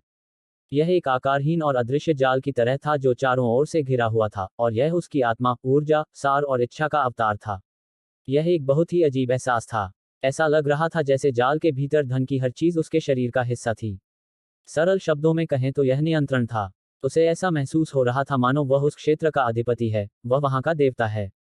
उसके मन में ऐसी भावना थी, फिर भी वह नहीं जानता था कि इस पर कैसे नियंत्रण किया जाए। जैसे ही तलवार क्षेत्र प्रकट हुआ, यांग ये ने देखा कि उसके दायरे में तलवारें धीमी पड़ने लगी और उनसे निकलने वाली चमक भी धीरे धीरे मंद पड़ने लगी। यांग ये ने धीरे से अपनी आंखें बंद कर लीं। वह अपनी आंखों का इस्तेमाल किए बिना भी तलवार क्षेत्र के दायरे में सब कुछ महसूस कर सकता था। यह एक बहुत ही अजीब लेकिन स्पष्ट एहसास था, और यह इस हद तक स्पष्ट था कि वह उन तलवारों के बारे में सब कुछ महसूस कर सकता था। यहाँ तक कि वे अभी किस स्थिति में हैं या वे कितनी मजबूत हैं। सरल शब्दों में कहें तो वह तलवार क्षेत्र के दायरे में आने वाली हर चीज को देख सकता था। तलवार क्षेत्र के भीतर तलवारें चलना बंद हो गई थीं। काफी समय बीतने के बाद यांग ये ने धीरे धीरे अपनी आंखें खोलीं, और उसकी आंखों में निराशा और घबराहट की एक झलक दिखाई दी। उसे लगा जैसे उसने किसी चीज को छुआ है लेकिन उसे पकड़ नहीं पाया है।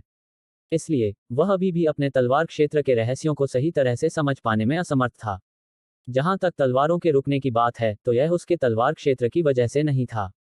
वे अपने आप रुक गई थीं। 12वीं स्तर की तलवार की मंशा, तलवार का क्षेत्र और प्रबुद्ध तलवार का हृदय। आप पास आवाज गूंजी और फिर सभी तलवारें अपनी मूल स्थिति में लौट आईं। यांग ये आगे नहीं बढ़ा।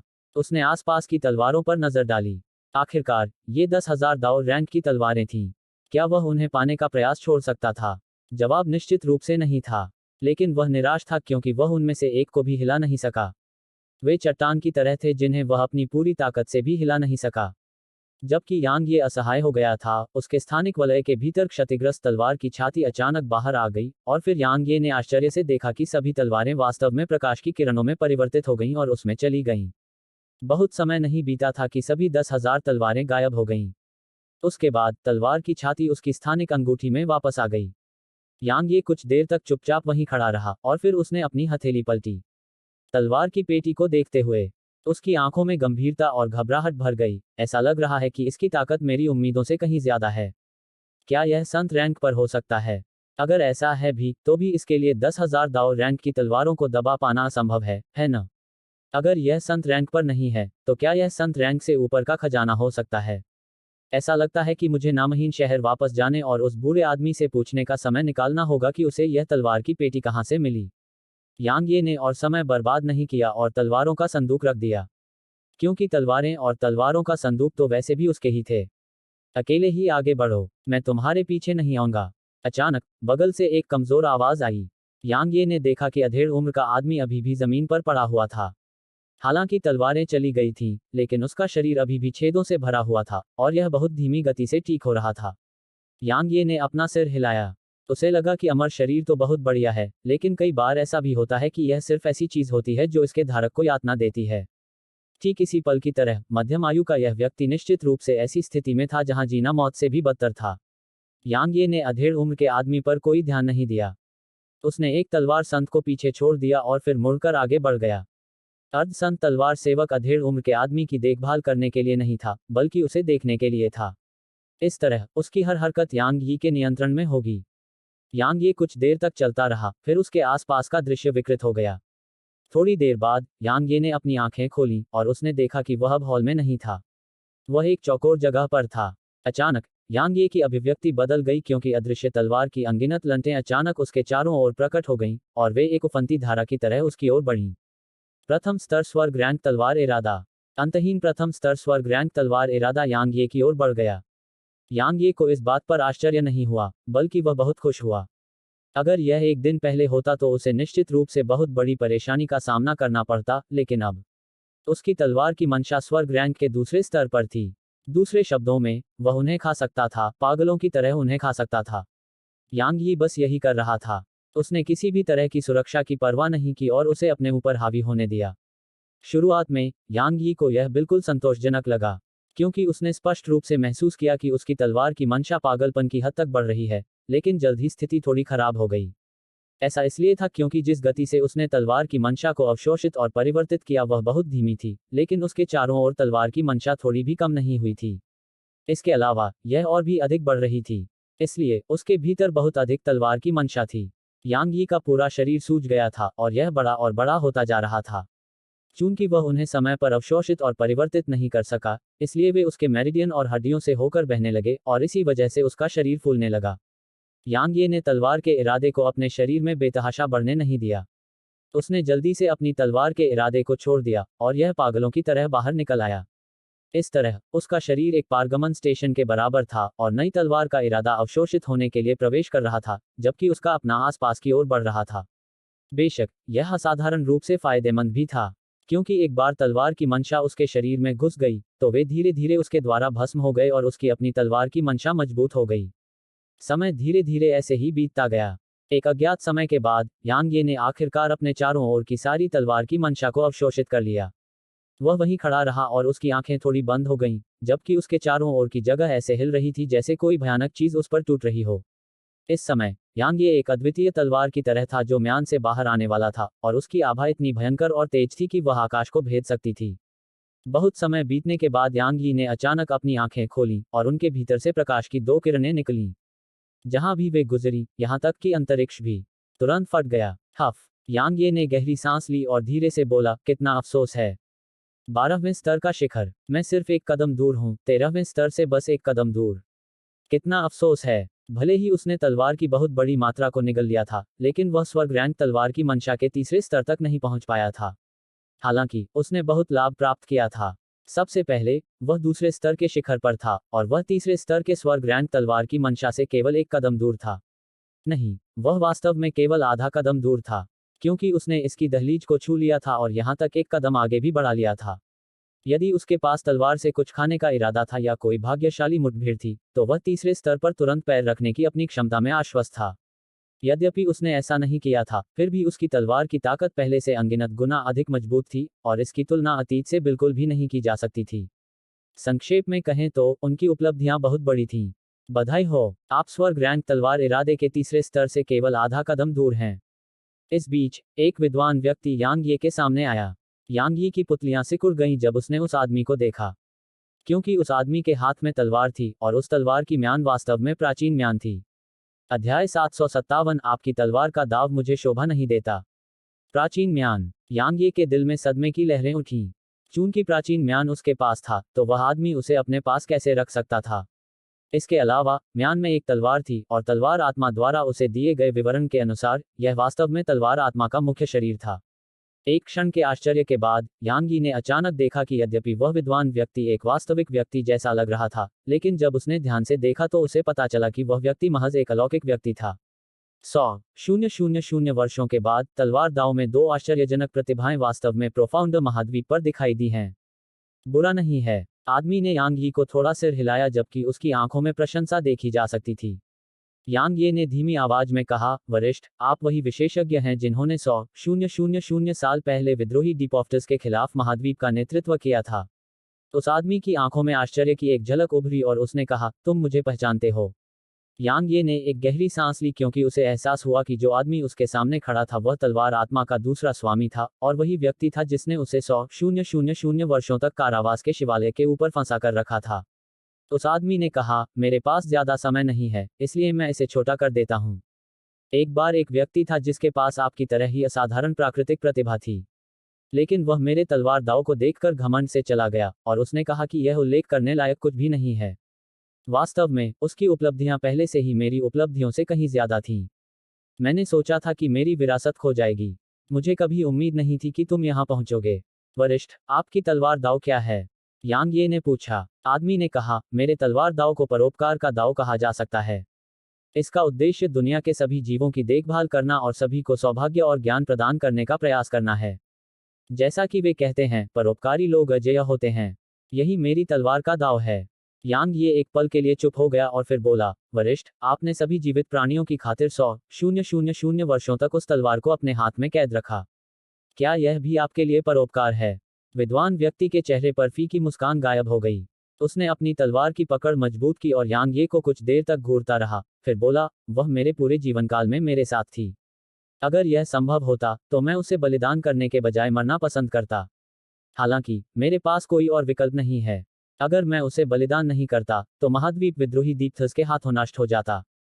पूरे महाद्वीप को बचाने के लिए एक ही बलिदान। यांग ये ने कहा, वरिष्ठ, मैं यह नहीं कह सकता कि पूरे महाद्वीप के भाग्य पर विचार करना वरिष्ठ के लिए गलत था। क्योंकि अगर वरिष्ठ ने इतने साल पहले खुद को बलिदान नहीं किया होता तो शायद मैं यहाँ खड़ा नहीं होता। यांग ये की बात सुनकर उस आदमी के चेहरे पर थोड़ी नरमी आई और वह थोड़ा विनम्र हो गया। इस बीच यांग ये ने कहा, हालांकि मैं तलवार के बारे में आपके दाव से सहमत नहीं हूं, इसलिए मैं इसे विरासत में नहीं ले सकता।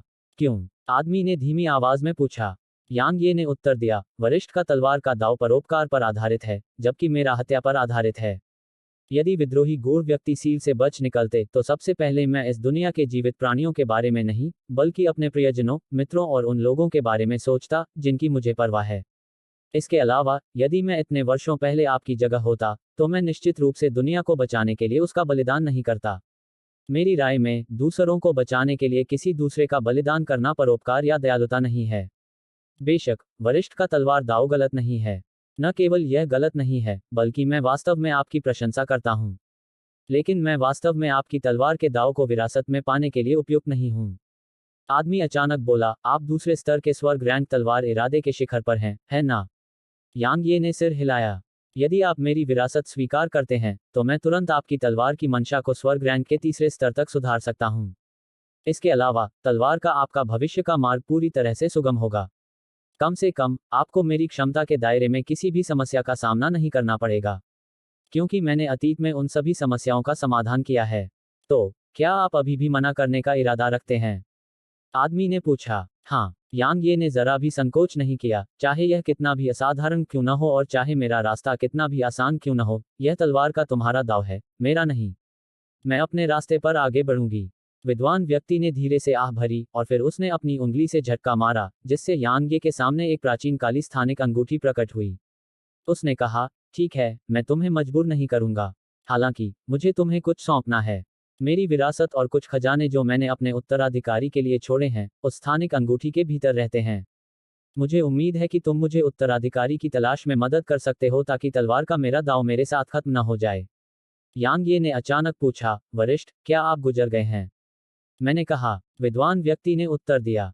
यांग ये के चेहरे पर गंभीर भाव थे जब उसने पूछा, क्या इस दुनिया में कोई आपको उस क्षमता के साथ भी मार सकता है जो सीनियर के पास इतने साल पहले थी? उस आदमी ने अपना सिर हिलाया और कहा, एक जीनियस गांव में एक असाधारण जीनियस होता है, लेकिन अगर उसे शहर में रखा जाए तो वह जीनियस सिर्फ एक साधारण जीनियस होगा। लेकिन अगर उसे एक राज्य में रखा जाए तो वह शायद जीनियस भी न हो। अगर पूरे महाद्वीप पर विचार किया जाए तो वह व्यक्ति शायद बेहद साधारण ही होगा। समझे? यांग ये ने सिर हिलाया और कहा, ऐसा लगता है कि हमारी दुनिया से परे के लोग मेरी कल्पना से कहीं अधिक डरावने हैं। उस आदमी ने कहा, युवक, हमारे पूरे महाद्वीप ने कई साल पहले विद्रोही डिफॉर्मल से मौत तक लड़ाई लड़ी थी। दरअसल हमारे पास कोई दूसरा विकल्प भी नहीं था। संक्षेप में, चाहे वे विद्रोही डिफॉर्मर्स हो या बाहरी स्वर्ग से आए लोग, उनमें से कोई भी अच्छा नहीं है। भविष्य में अपना खुद का चुनाव करें। ये शब्द बोलते ही उस आदमी की आकृति बिखरने लगी। यांग ये ने उस आदमी को प्रणाम किया।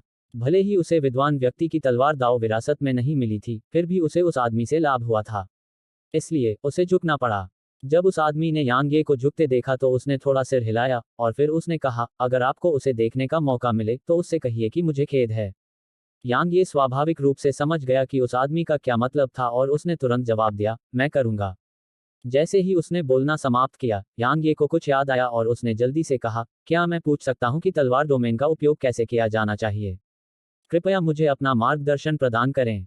तलवार का क्षेत्र, यह स्वाभाविक है। वह अपनी बात पूरी भी नहीं कर पाया था कि उसका रूप पूरी तरह से गायब हो गया। यांग ये ने जब यह दृश्य देखा तो उसे बहुत पछतावा हुआ।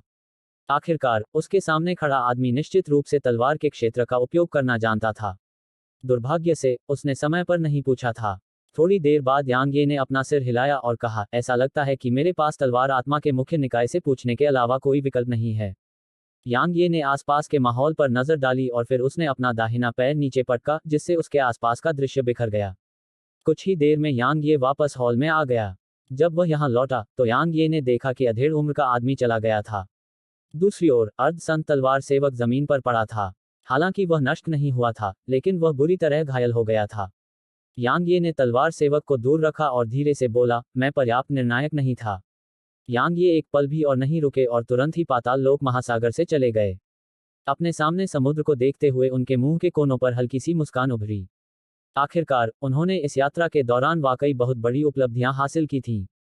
सबसे पहले उन्होंने हरक्यूलियन हैमर हासिल किया, फिर उन्होंने 9 हाफ सेंट स्वॉर्ड सवेंट्स हासिल किए। अंत में उनकी तलवार की मंशा स्वर्ग रैंक के दूसरे स्तर के शिखर तक पहुंच गई थी। इसके अलावा उन्होंने 10,000 दाव रैंक की तलवारें भी हासिल की थीं। यह कहा जा सकता है कि अब उन्हें हाफ सेंट्स को मारने की अपनी क्षमता पर भरोसा था, भले ही उन्होंने अपने स्वॉर्ड सवेंट्स और दमन के पत्थर का इस्तेमाल न किया हो।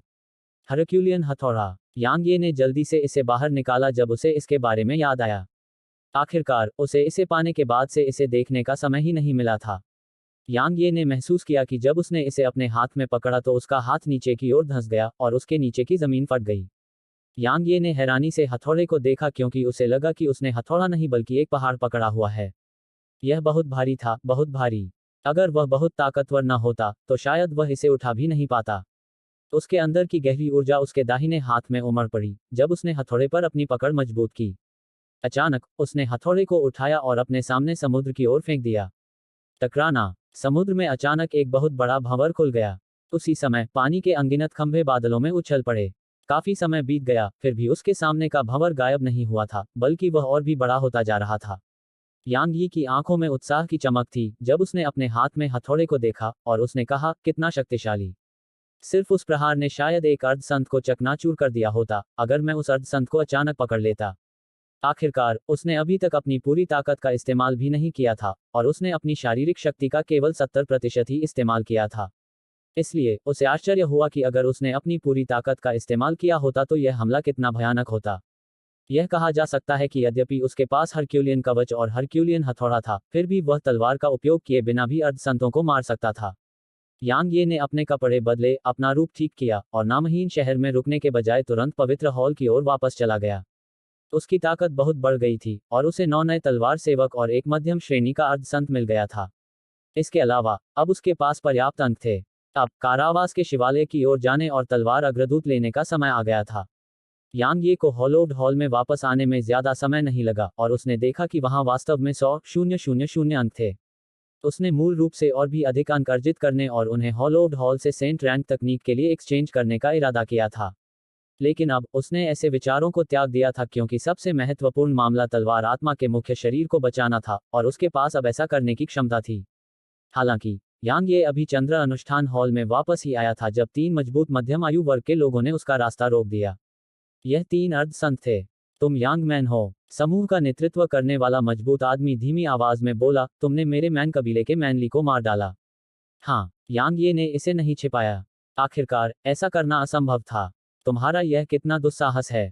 आदमी ने गुस्से से चिल्लाते हुए कहा, तुमने वास्तव में मेरे मनुष्य कबीले के एक सदस्य को मारने का साहस किया। यांग ये ने कहा, वह वही था जो मुझे मारना चाहता था। यह तुम्हारे लिए सम्मान की बात है कि उसने तुम्हें मारने का इरादा किया था। वह आदमी उग्रता से बोला, हरक्यूलियन हथौड़ा सौंप दो और फिर हमारे सामने अपनी जान ले लो और मैं तुम्हारी लाश को बरकरार रहने दूंगा। मूर्ख। यांग ये ने अपने दाहिने पैर से जमीन पर जोर से प्रहार किया और वह हवा में ऊपर उठ गया। कलाई घुमाने पर हरक्यूलियन हथौड़ा उसकी मुट्ठी में आ गया और फिर उसने उसे अपनी मुट्ठी में थाम लिया और तेजी से उसे उन 3 मजबूत आदमियों की ओर फेंक दिया। अध्याय 758 भाग जाओ या मर जाओ। उन तीनों को उम्मीद नहीं थी कि यांग ये वास्तव में हमला करने की हिम्मत करेगा और वे तुरंत इस बात से स्तब्ध रह गए। जब वे अपने सदमे से उभरे, यांग ये का हथौड़ा पहले ही उन पर गिर चुका था। हरक्यूलियन हैमर द्वारा वहन की गई जबरदस्त शक्ति के कारण उनके पैरों के नीचे का स्थान ढह गया तथा यहां तक उनके चारों ओर का स्थान भी विकृत हो गया। उनके हाव भाव एकदम बदल गए। जाहिर है उन्हें भी उम्मीद नहीं थी कि यांग ये का हमला इतना भयानक होगा। हालांकि वे चौंक गए थे, लेकिन उनकी प्रतिक्रियाएं बिल्कुल भी धीमी नहीं थीं। उन्होंने जल्दी जल्दी एक के बाद एक हमला किया और अपनी हथेलियां यांग ये के हथौड़े की ओर पटक दी। Bang bang bang. टक्कर से भारी और भयानक विस्फोट की आवाजें गूंजने लगी, जबकि उनके संयुक्त हमले के बल से हरक्यूलियन हैमर हिंसक रूप से कांपने लगा। मरो। यांग ये ने गुस्से से दहाड़ते हुए दोनों हाथों से हरक्यूलियन हथौड़ा पकड़ लिया और उसे घुमाया। टकराना। इसके अंदर की भयानक शक्ति ने यांग यी और 3 अर्धसंतों को तुरंत जमीन के नीचे गिरा दिया। कुछ ही देर में नीचे से गड़गड़ाहट की आवाजें गूंजने लगीं। टकराना। एक और धमाका हुआ और फिर जमीन के नीचे से 3 आकृतियां बाहर निकलीं। उनमें से 2 मैन कबीले से थे जबकि दूसरा यांग ये था। इस समय यांग ये ने हरक्यूलियन हैमर को अपनी मुट्ठी में पकड़ रखा था जबकि हरक्यूलियन कवच ने उसके शरीर को ढक रखा था और वह बिल्कुल युद्ध के देवता की तरह लग रहा था। मैन कबीले के आधे संत यांग यी को आश्चर्य से देखते रहे और उनमें से एक ने आश्चर्यचकित स्वर में कहा, तुमने तुमने तुमने वास्तव में मैनकून को मार डाला। तुमने उन्होंने कभी नहीं सोचा था कि एक आधा संत उनकी आंखों के सामने मारा जाएगा। इसके अलावा यह सम्राट क्षेत्र के तीसरे रैंक पर एक चींटी के हाथों हुआ था। इसने उन्हें पूरी तरह से स्तब्ध कर दिया। इस बीच यांग ये काफी उत्साहित था क्योंकि उसने देखा कि अब हाफ सेंस उसकी पहुंच से बाहर नहीं थे। हालांकि उसे बस एक बात का थोड़ा अफसोस था कि हरक्यूलियन हैमर वाकई बहुत भारी था। उसने अभी अभी इसे 1 दर्जन से ज्यादा बार घुमाने से अपनी पूरी ताकत खो दी थी और इससे उसे एहसास हुआ कि उसकी मौजूदा शारीरिक ताकत अभी भी काफी अपर्याप्त थी। यांग ये ने हरक्यूलियन हथौड़े पर अपनी पकड़ मजबूत कर ली और फिर उसने अन्य 2 अर्ध संतों को देखा और कहा, क्या हम जारी रखेंगे? ये शब्द सुनकर वे दोनों क्रोधित हो गए, लेकिन उनमें से कोई भी आगे नहीं बढ़ा क्योंकि मनुष्य कबीले के सदस्य होने के नाते वे बहुत स्पष्ट रूप से जानते थे कि हरक्यूलियन कवच और हरक्यूलियन हथौड़ा कितना भयानक था। हथौड़े का तो जिक्र ही नहीं, कवच ही ऐसी चीज थी जिसे वे भेद नहीं सकते थे। तुमने मेरे मानव कबीले के सदस्यों को मार डाला और हमारे कबीले के खजाने भी जब्त कर लिए। हम अपने पूरे कबीले की ताकत के साथ तुम्हारा पीछा करेंगे। अगर तुम समझदार हो तो हरक्यूलियन कवच और हरक्यूलियन हथौड़ा सौंप दो, तब शायद मेरा मानव कबीला तुम्हारी जान बख्श देगा। अर्ध संतों में से एक ने धीमी आवाज में कहा, अपने पूरे कबीले की ताकत के साथ मेरा पीछा करो। यांग ये ने ठंडी हंसी में कहा, मैं इंतजार कर रहा हूं। अब मैं तुम दोनों को 3 सांसों का समय दूंगा। अगर तुम जाने से इनकार करते हो तो मैं तुम में से किसी एक को जरूर मार दूंगा, भले ही मुझे कुछ गंभीर चोटें क्यों ना खानी पड़ें। तुम्हारी हिम्मत कैसे हुई? उनमें से एक गुस्से में था। आखिर उन्हें ऐसा अपमान कब सहना पड़ा था, इसलिए उन्होंने हमला करने का इरादा किया। हालांकि यांग ये एक कदम आगे था और विशाल हथौड़ा पहाड़ की तरह उनकी ओर टूट पड़ा। उनके हाव भाव थोड़े बदल गए। जाहिर है उन्हें उम्मीद नहीं थी कि वह इस तरह हमला करेगा। हालांकि वे अंत में अर्धसंत थे, इसलिए वे स्वाभाविक रूप से डरकर भाग नहीं सकते थे। इसलिए उन्होंने अपनी तकनीकें लागू की और यांग ये के साथ युद्ध में उतर गए। हालांकि कुछ समय तक यांग ये से युद्ध करने के बाद वे पीछे हट गए क्योंकि उन्होंने देखा कि हरक्यूलियन कवच पहने यांग ये से लड़ना एक ऐसी लड़ाई थी जिसमें उन्हें केवल पीटा जा सकता था। यांग ये ने अपने बचाव को पूरी तरह से त्याग दिया था और खुद को घायल होने देते हुए लड़ाई लड़ी थी। हालांकि स्वाभाविक रूप से उन्होंने ऐसा करने की हिम्मत नहीं की। आखिरकार यांग ये के हथौड़े से सिर्फ एक वार झेलने से वे बुरी तरह घायल हो जाते, भले ही वे मौत से बच सकते थे। यांग ये ने उनका पीछा नहीं किया क्योंकि अगर कोई अर्धसंत भागने का इरादा रखता तो वह कुछ नहीं कर सकता था, भले ही उसने दमन के पत्थर को सक्रिय कर दिया हो। इसके अलावा वह थक चुका था। यांग ये ने उन 2 हाफ सेंट्स के चले जाने के बाद तुरंत हरक्यूलियन हैमर को दूर रख दिया। हालांकि हरक्यूलियन हैमर असाधारण रूप से दुर्जेय था और यह युद्ध में बहुत प्रभावी था, लेकिन इसने वास्तव में उसकी बहुत सारी ताकत को खत्म कर दिया। दरअसल अगर वे अर्धसंत कुछ समय तक उससे लड़ते रहे तो यांग ये एक वंचित स्थिति में आ जाएगा क्योंकि हरक्यूलियन हैमर ने उसकी शारीरिक शक्ति को बहुत अधिक समाप्त कर दिया था। इस समय उसकी शारीरिक शक्ति लगभग पूरी तरह से समाप्त हो चुकी थी, इसलिए हथौड़ा घुमाना तो दूर, उसे पकड़ना भी असंभव था। लगता है मुझे अपनी शारीरिक शक्ति को सुधारने की कोशिश करनी होगी। यांग ये ने अपने दुखते हुए दाहिने हाथ को फैलाया, आसपास के दर्शकों की परवाह न करते हुए लूना राइट हॉल की ओर चल दिया। तुम और भी मजबूत हो गए हो। म्यू किंगफेंग को यांग ये को देखते ही दिल में झटका लगा क्योंकि उसने अभी अभी लड़ाई देखी थी। उसने उम्मीद नहीं की थी कि इतने कम समय के लिए दूर रहने के बाद यांग ये की ताकत वास्तव में इतनी बढ़ जाएगी। यांग ये ने न केवल अपने दम पर 3 अर्ध संतों से लड़ाई की थी, बल्कि उसने उनमें से एक को मार भी डाला था। यह कुछ ऐसा था जो साधारण अर्ध संतों के लिए भी संभव नहीं था। मैंने केवल खजानों पर भरोसा किया, यांग ये ने कहा। मैं कुछ समय के लिए बाहर जा रहा हूं और हो सकता है कि मैं उस अवधि के दौरान प्राचीन शहर हॉलोज में वापस ना आऊं। मैं अपने दोस्त फू जिनिक्सियन को आपकी देखभाल में छोड़ दूंगा, हॉल मास्टर। थोड़ी सी समस्या है, म्यू किंगफेंग ने धीमी आवाज में कहा। क्या? यांग ये ने पूछा। उसने उत्तर दिया, अग्निआत्मा जाति के सदस्य पिछले कुछ समय से उसे ढूंढने के लिए यहाँ लगातार आ रहे हैं। हालांकि मैंने उन्हें ऐसा करने से रोक दिया है, लेकिन मुझे लगता है कि वे निश्चित रूप से इस मामले को शांत नहीं होने देंगे। भले ही वे खुलेआम ऐसा न करें, लेकिन मुझे डर है कि वे उसे गुप्त रूप से ले जाएंगे। आपको इस बात का एहसास होना चाहिए कि अग्निआत्मा जाति का मुखिया कितना शक्तिशाली है। अगर वह पर्दे के पीछे से काम करता है तो हम उसे रोकने में असमर्थ होंगे। वे उसे क्यों ढूंढ रहे हैं? यांग ये ने भौहें सिकोड़ी। उसने अपना सिर हिलाया और कहा, मुझे नहीं पता। हालांकि उसकी प्रतिक्रिया के आधार पर यह बिल्कुल भी अच्छा नहीं है। हॉल मास्टर अचानक म्यूलिंग हॉल में आ गई और जब उसने यांग ये को देखा तो वह थोड़ा हैरान हो गई। उसके बाद उसने सिर हिलाया और कहा, हॉल मास्टर, भाई यांग, फायर स्पिरिट रेस फिर से यहाँ है और उन्होंने कहा है कि वे किसी भी तरह जिनिक्सियन को ले जाएंगे। हम शायद उन्हें रोकने में असमर्थ हैं क्योंकि वे अपने साथ 2 हाफ सेंट्स लाए हैं। अग्नि आत्मा जाति को वास्तव में नष्ट कर दिया जाना चाहिए। यांग ये की आकृति उसके बोलना समाप्त करते ही गायब हो गई। म्यू किंगफेंग की पलकें झपकते ही उसने कहा, चलो चलें। हम उसे अपनी मर्जी से काम करने नहीं दे सकते। यांग ये की बात खत्म होते ही वह जल्दी से उसके पीछे चली गई। भले ही अग्नि आत्मा जाति का लगभग सफाया हो चुका था, फिर भी इसमें 1 दर्जन से ज्यादा अर्धसंत थे। इसके अलावा इसका कुलपति अकेले 10 साधारण अर्धसंतों से लड़ने में भी सक्षम था।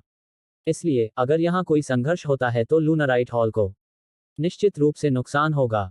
कुछ ही देर में यांग ये फू जिनिक्सियन के घर पहुंच गया। इस समय लूनराइट हॉल का एक सदस्य फू जिनिक्सियन के कमरे के बाहर 3 बूढ़ों से भिड़ रहा था। यांग ये 3 बूढ़ों में से 2 को जानता था। उनमें से एक तो कियान यान था जिसे वह बहुत समय से मारना चाहता था और दूसरा ग्रैंड एल्डर था।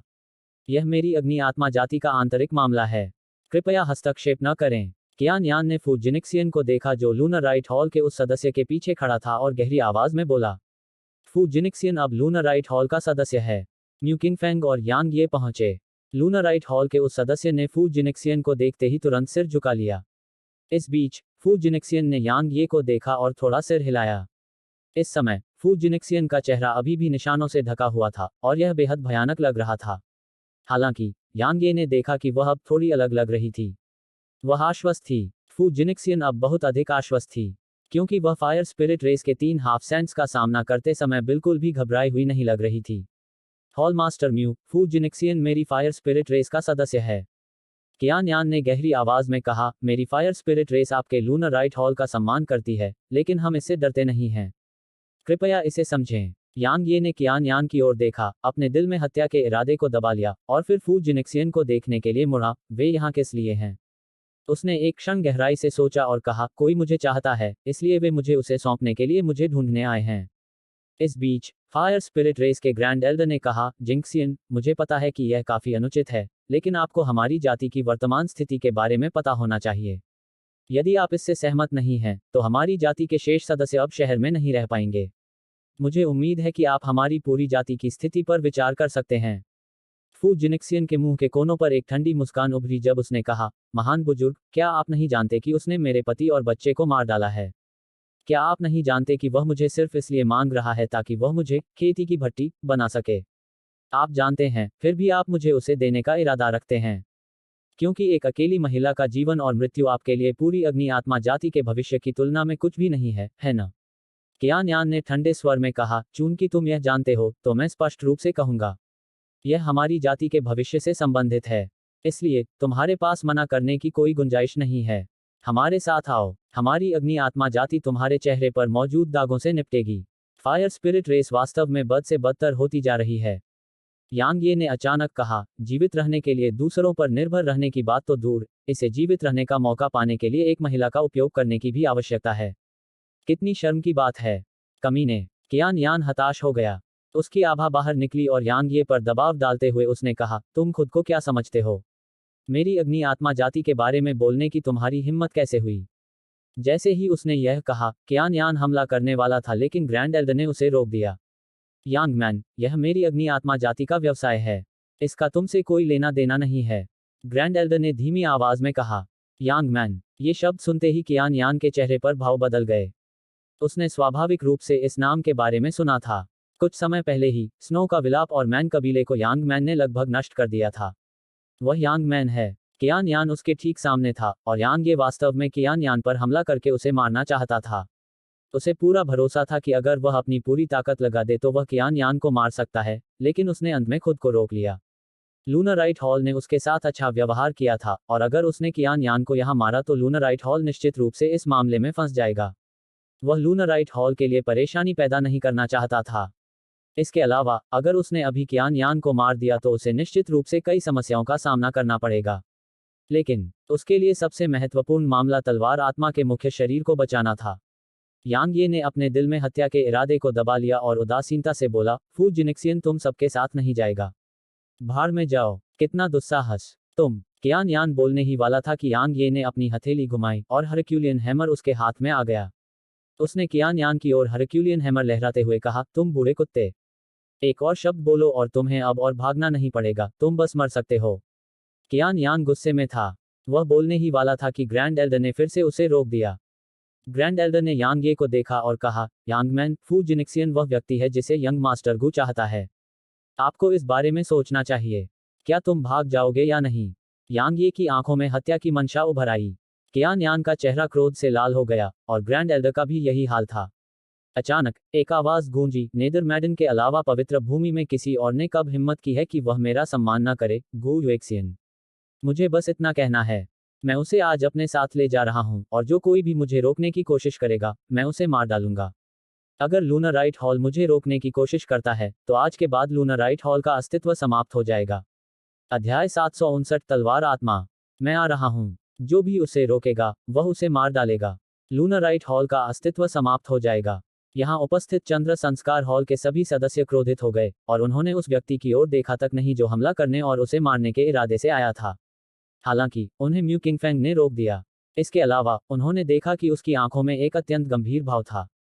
वे सभी काफी हैरान थे और फिर उन्होंने आवाज के स्रोत की ओर देखा। उन्होंने एक हरे रंग की पोशाक पहने हुए आदमी को धीरे धीरे चलते हुए देखा। वह आदमी बहुत छोटा था और अगर सिर्फ उसकी शक्ल सूरत से देखा जाए तो वह लगभग 20 साल का लग रहा था। उसके बाएं सीने पर एक छोटा सा अक्षर कढ़ाई किया हुआ था और यह उसके उपनाम गो का प्रतिनिधित्व करता था। लूनराइट हॉल के सभी सदस्यों के हाव भाव तुरंत बदल गए जब उन्होंने इसे देखा। गु कबीला इसके पूर्वज पवित्र हॉल के पहले पवित्र भगवान थे और यह 100,000 से अधिक वर्षों से अस्तित्व में है। इसके संसाधन और भंडार बस अथाह हैं। गु युएक्सियन, गु कबीले की युवा पीढ़ी का एक प्रतिभाशाली व्यक्ति और अनादि काल से इसका सबसे भयानक प्रतिभाशाली व्यक्ति। म्यू किंगफेंग ने गंभीरता से बात की, जबकि वह यांग ये के बगल में खड़ी थी। गु कबीले को शहर का नंबर 1 कबीला कहा जाता है। वास्तव में यह केवल प्राचीन शहर हेलोज में ही नहीं है, यह पूरे पवित्र मैदान में बेहद प्रभावशाली है। यहाँ तक नेदरमैडन को भी गो कबीले का सामना करना पड़ता है। आप बिल्कुल भी जल्दबाजी में काम नहीं कर सकते। अंतिम कुछ शब्द वह मुख्य बिंदु थे जो वह बताना चाहती थी। यांग ये ने अचानक कहा, क्या आप जानते हैं कि मेरी पृष्ठभूमि क्या है? म्यू किंगफेंग थोड़ा स्तब्ध रह गई और फिर उसने कहा, वास्तव में मुझे सच में नहीं पता। मुझे आपको यह बताने की अनुमति दें कि मेरी पृष्ठभूमि उससे कहीं अधिक महान है। यांग ये ने बहुत गंभीर तरीके से कहा, इसलिए डरो मत। म्यू किंगफेंग अवाक था। यांग ये ने फू जिनेक्सियन को देखा, फिर भी उसने देखा कि वह हरे रंग की पोशाक पहने आदमी को घूर रही थी और उसकी आंखों में आक्रोश देखकर उसका दिल भी कांप उठा। युवा मास्टर गो, आप यहाँ हैं। कियान यान ने गु युएक्सियन को देखकर मुस्कुराया और उसकी आंखों में वास्तव में चापलूसी का भाव था। गु युएक्सियन ने कियान यान को एक नजर भी नहीं बख्शा। उसकी नजर तुरंत फू जिनेक्सियन पर पड़ी और फिर वह ठहाके लगाकर हंसा, तुम बहुत खूबसूरत महिला थी। मुझे कभी उम्मीद नहीं थी कि तुम ऐसी बन जाओगी। चिंता मत करो, यह यंग मास्टर तुम्हारी शक्ल सूरत वापस ला सकता है। न केवल मैं ऐसा करने में सक्षम हूँ, बल्कि मैं तुम्हें और भी सुंदर बनाने में सक्षम हूँ। बेशक, तुम्हें जो कीमत चुकानी होगी वह यह है कि तुम आज से मेरे साथ एक मादा कुतिया बन जाओगी।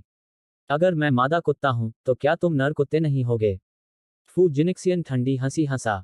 गु युएक्सियन की निगाहें बर्फीली हो गईं और फिर उसने यांग ये की ओर इशारा करते हुए कहा, तुम्हें लगता है कि तुम मेरे खिलाफ जा सकते हो, सिर्फ इसलिए कि तुम्हें उसका समर्थन प्राप्त है।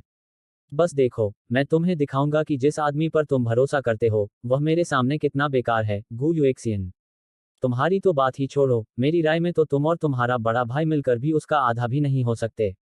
उसकी आंखों में अभी भी आक्रोश होने के अलावा उसकी भावनाएं एक बार फिर शांत हो गई थीं।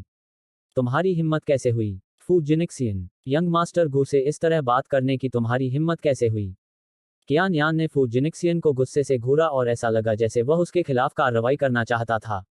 गु युएक्सियन ठंडी हंसी हंसा और फिर उसने म्यू किंगफेंग को देखा और कहा, म्यू किंगफेंग, आपके चंद्र संस्कार हॉल का मेरे गु कबीले के साथ थोड़ा सा संबंध माना जा सकता है, इसलिए मैं दोस्ताना शर्तों पर रहने के लिए कोई जगह नहीं छोड़ना चाहता। मैं उसे ले जा रहा हूँ। यदि आप मुझे रोकने पर जोर देते हैं, तो मैं अपनी ताकत का उपयोग करके आपके चंद्र संस्कार हॉल को नष्ट कर दूंगा। वह मेरे चंद्र संस्कार हॉल की सदस्य है। म्यू किंगफेंग ने धीमी आवाज में कहा। अगर वह फू जिनेक्सियन को ऐसे ही सौंप देती तो चंद्र संस्कार हॉल ने मैन कबीले पर हमला करके जो प्रतिष्ठा हासिल की थी वह तुरंत नष्ट हो जाती। गू जिनेक्सियन के मुंह के कोनों पर एक क्रूर मुस्कान थी जब उसने कहा, तो लूनाराइट हॉल उसकी रक्षा करने का इरादा रखता है ना? म्यू किंगफैंग की आंखें झुक गईं। इस समय वह काफी परेशान थी। गू कबीले के सदस्यों ने कभी भी पवित्र रैंकिंग पर चढ़ने का प्रयास नहीं किया था, लेकिन उसे इस बात में कोई संदेह नहीं था कि उनकी ताकत बिल्कुल दुर्जेय थी। ठीक उसी तरह जैसे गू यूएक्सियन जो उसके सामने खड़ा था। अगर वह पवित्र रैंकिंग पर चढ़ने का प्रयास करता तो निश्चित रूप से उसके लिए शीर्ष 5 में एक स्थान होता।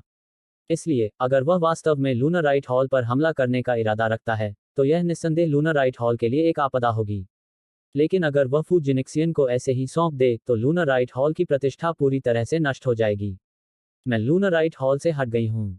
अचानक फू जिनेक्सियन आगे बढ़ी जबकि म्यू किंगफैंग उलझन में थी। उसने आसपास लूनाराइट हॉल के सदस्यों पर नजर डाली और कहा, मुझे माफ करें। लूनाराइट हॉल में शामिल होने के बाद से मैंने कुछ भी नहीं किया है, लेकिन मैं लगातार लूनाराइट हॉल में परेशानी लाती रही हूँ। अब मैं आप सभी को और नहीं फंसा सकती। यह मेरी अपनी समस्या है, इसलिए मैं इसे अपने आप ही सुलझा लूंगी। लूनाराइट हॉल के अन्य सदस्य चुप रहे। वास्तव में उनमें से कई लोग उससे काफी नाखुश थे, क्योंकि यह वास्तव में वैसा ही था जैसा उसने कहा था। उसने वास्तव में लूनाराइट हॉल में शामिल होने के बाद से बहुत सारी परेशानियां पैदा की थीं। अगर यह सिर्फ 1 या 2 बार हुआ होता तो कोई बात नहीं थी, लेकिन उसने लूनाराइट हॉल के लिए जो परेशानियां पैदा की वे लगातार थीं। मैं भी चंद्र अनुष्ठान हॉल से हट जाता हूँ। इस बीच यांग ये अचानक बोल पड़ा। आसपास के सभी लोगों के हाव भाव थोड़े बदल गए। म्यू किंगफैंग यांग ये के पास गया और कहा, तुम्हें ऐसा करने की जरूरत नहीं है। हम चंद्र संस्कार हॉल उसके साथ खड़े रहेंगे। अगर फू जिनेक्सियन चले गए तो यह उनके लिए कोई बड़ी बात नहीं थी, लेकिन अगर यांग ये चले गए तो यह निश्चित रूप से लूनाराइट हॉल के लिए बहुत बड़ा नुकसान होगा, क्योंकि यांग मैन का नाम प्राचीन शहर हॉलोज में बहुत प्रभावशाली था। यांग ये ने अपना सिर हिलाया और कहा, मैं इसलिए पीछे नहीं हट रहा हूं क्योंकि मैं लूनाराइट हॉल से नाखुश हूं। ऐसा इसलिए है क्योंकि मैं वास्तव में इसे अपने साथ नीचे नहीं खींचना चाहता। मैं हमेशा परेशानी का कारण बनता हूँ। मेरे जैसे व्यक्ति के लिए अकेले रहना सबसे अच्छा है, क्योंकि मैं किसी को अपने साथ नीचे नहीं खींचूंगा। हमें इसे खुद ही निपटाने दो। मुझे मनाने की कोशिश मत करो। हॉल मास्टर के रूप में आप केवल कुछ लोगों की भलाई के बारे में नहीं सोच सकते, आपको हर एक सदस्य के बारे में सोचना होगा। जैसे ही उसने बोलना समाप्त किया, यांग ये ने पलटकर फू जिनेक्सियन को देखा। मुझे एहसास हो गया है कि पवित्र भूमि में तुम्हारे लिए कोई जगह नहीं है। यहाँ से काम पूरा होने के बाद तुम्हें मेरे गृहनगर चले जाना चाहिए। कम से कम तुम वहाँ शांति से साधना कर सकते हो और तुम बहुत सुरक्षित भी रहोगे। इसके अलावा वहाँ कोई तुम्हें नहीं जानता, इसलिए तुम अपना रूप वापस पा सकते हो और नई शुरुआत कर सकते हो। फू जिंक्सियन बस यांग ये को चुपचाप देखता रहा। उसे फिर से शुरू करने का मौका नहीं मिलेगा। इस बीच गू यूएक्सियन ने अचानक कहा, मैंने तुम्हारे बारे में सुना है। तुमने अपने दम पर स्नो के विलाप को कुचल दिया और तुमने मैन कबीले को भी लगभग कुचल दिया। हालांकि ये सब मेरे लिए केवल मामूली बातें हैं। क्या तुम जानती हो कि तुम अब तक क्यों जीवित हो? ऐसा इसलिए है क्योंकि मैं नेदर मैडन का चेहरा दे रहा हूँ। अगर यह इस तथ्य के लिए नहीं होता कि वह तुम्हें जानती है, तो मैंने तुम्हें बहुत पहले ही खत्म कर दिया होता।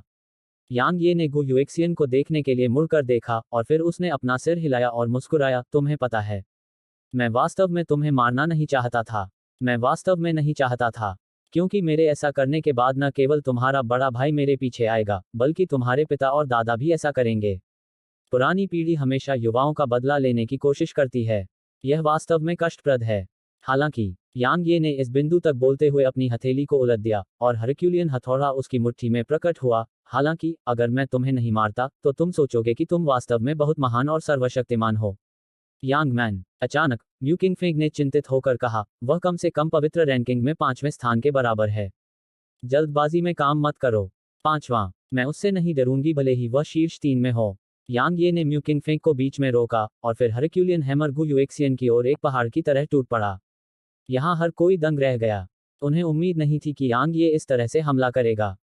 इस समय गू यूएक्सियन भी थोड़ा दंग रह गया। उसके विचार से उसे ही अहंकार से काम लेना चाहिए था और उसे ही पहला हमला करना चाहिए था। हालांकि उससे पहले वाला व्यक्ति उससे भी ज्यादा अहंकारी था और उसने पहले हमला भी किया था। यह अवमानना, पूरी और घोर अवमानना। यह उसके लिए अवमानना, गू यूएक्सियन, और यह गू कबीले के लिए अवमानना। तुम मौत को दावत दे रहे हो। गू यूएक्सियन ने गुस्से से दहाड़ते हुए यांग ये के हथौड़े की ओर अपनी हथेली पटकी। गू यूएक्सियन की दाहिनी हथेली धीरे धीरे बड़ी होती गई क्योंकि वह हरक्यूलियन हथौड़े की ओर बढ़ रही थी और आधे से भी कम समय में उसकी हथेली हरक्यूलियन हथौड़े से 2 गुना बड़ी हो गई। टकराना। टक्कर से एक बहुत बड़ा धमाका हुआ, जबकि गु युइक्सियन के पैर बल से धंस गए और वह लगभग जमीन पर गिर गया। इस समय उसकी आंखों में आश्चर्य था। उसने उम्मीद नहीं की थी कि यांग ये की ताकत वास्तव में इतनी भयानक होगी।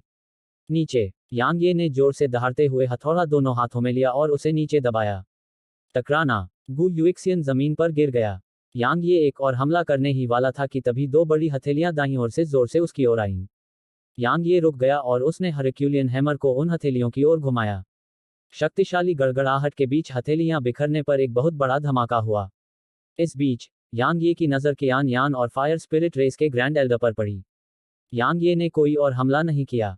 उसने फू जिनिक्सियन के कंधे को पकड़ लिया और फिर उसका आकार चमककर क्षितिज में गायब हो गया। वह कियान यान और गु युइक्सियन को मारना चाहता था, लेकिन परिस्थितियां इसकी अनुमति नहीं दे रही थीं।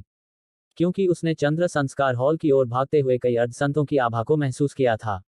इसलिए अगर वह अभी नहीं निकलता तो निश्चित रूप से उसे युद्ध में उलझना पड़ता। यांग मैन, मैं कसम खाता हूं कि मैं तुम्हें मार डालूंगा। गु युइक्सियन की उग्र दहाड़ जमीन के नीचे से गूंज उठी। लगभग 500 किलोमीटर तक उड़ान भरने के बाद यांग यी ने अंततः उड़ान रोकी, जब उन्हें यह पता चला कि उनका पीछा नहीं किया जा रहा है। यांग ये ने फू जिनिक्सियन को देखा और कहा, पवित्र भूमि में तुम्हारे या मेरे लिए कोई जगह नहीं है। प्रोफाउंड कॉन्टिनेंट की ओर बढ़ो। जैसा कि मैंने पहले कहा, तुम वहां से शुरू कर सकते हो। इसके अलावा अगर तुम बदला लेना चाहते हो तो सबसे पहले तुम्हें शांति से साधना करने के लिए एक सुरक्षित जगह की जरूरत है ना? इसके अलावा अब से 1 या 2 महीने में पवित्र भूमि में भयंकर अराजकता फैल जाएगी। एक बार ऐसा होने पर तुम अपनी मौजूदा ताकत के साथ पवित्र भूमि में जीवित नहीं रह पाओगे। फू जिनिक्सियन ने उसे देखा और पूछा, तुम लगातार इस तरह मेरी मदद क्यों कर रहे हो? यांग ये ने जवाब दिया, तुम्हारे अनुभव मेरे जैसे ही हैं। लेकिन मेरी किस्मत तुमसे बेहतर थी और मुझे कुछ सौभाग्यपूर्ण मुठभेड़ें मिलीं। इसलिए मैंने अपना बदला ले लिया है। अगर तुम अपना बदला लेना चाहते हो तो तुम्हें पहले जीवित रहना होगा। मैं बस इतना ही कह सकता हूँ। जब उसने इतना कहा तो यांग ये ने एक 1000 साल पुराना फायर क्रिस्टल निकाला और उसे दे दिया, शुभकामनाएं।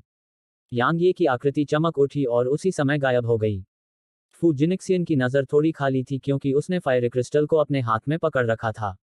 अचानक एक महिला की आवाज गूंजी, जिनिक्सियन, उस आदमी का शरीर यांग ऊर्जा से भरा हुआ है और यह चिलचिलाती धूप की तरह है।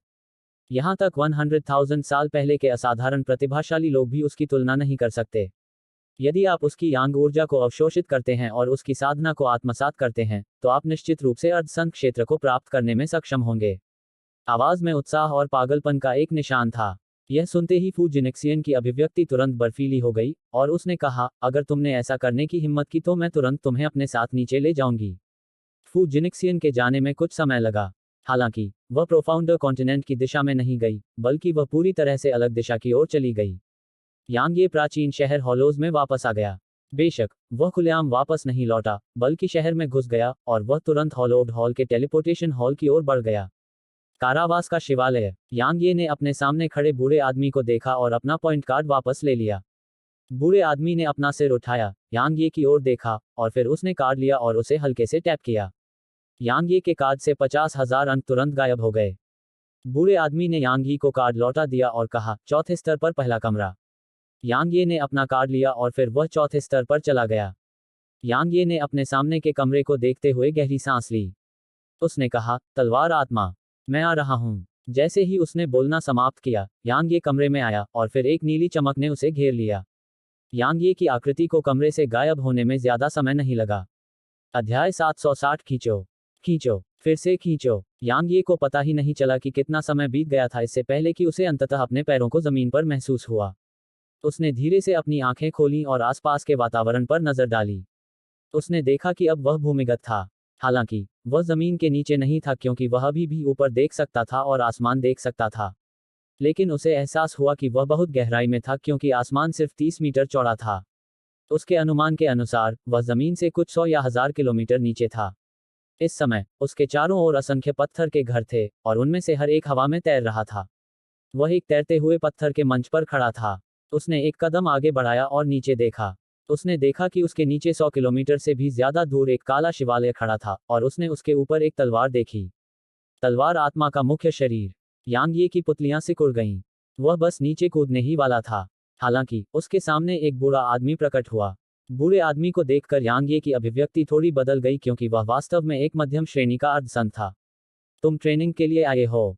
बूढ़े आदमी ने पूछा। यांग ये ने सिर हिलाया और कहा, मैं पहली बार यहाँ आया हूँ, इसलिए मुझे ज्यादा जानकारी नहीं है। कृपया मुझे कुछ मार्गदर्शन प्रदान करें।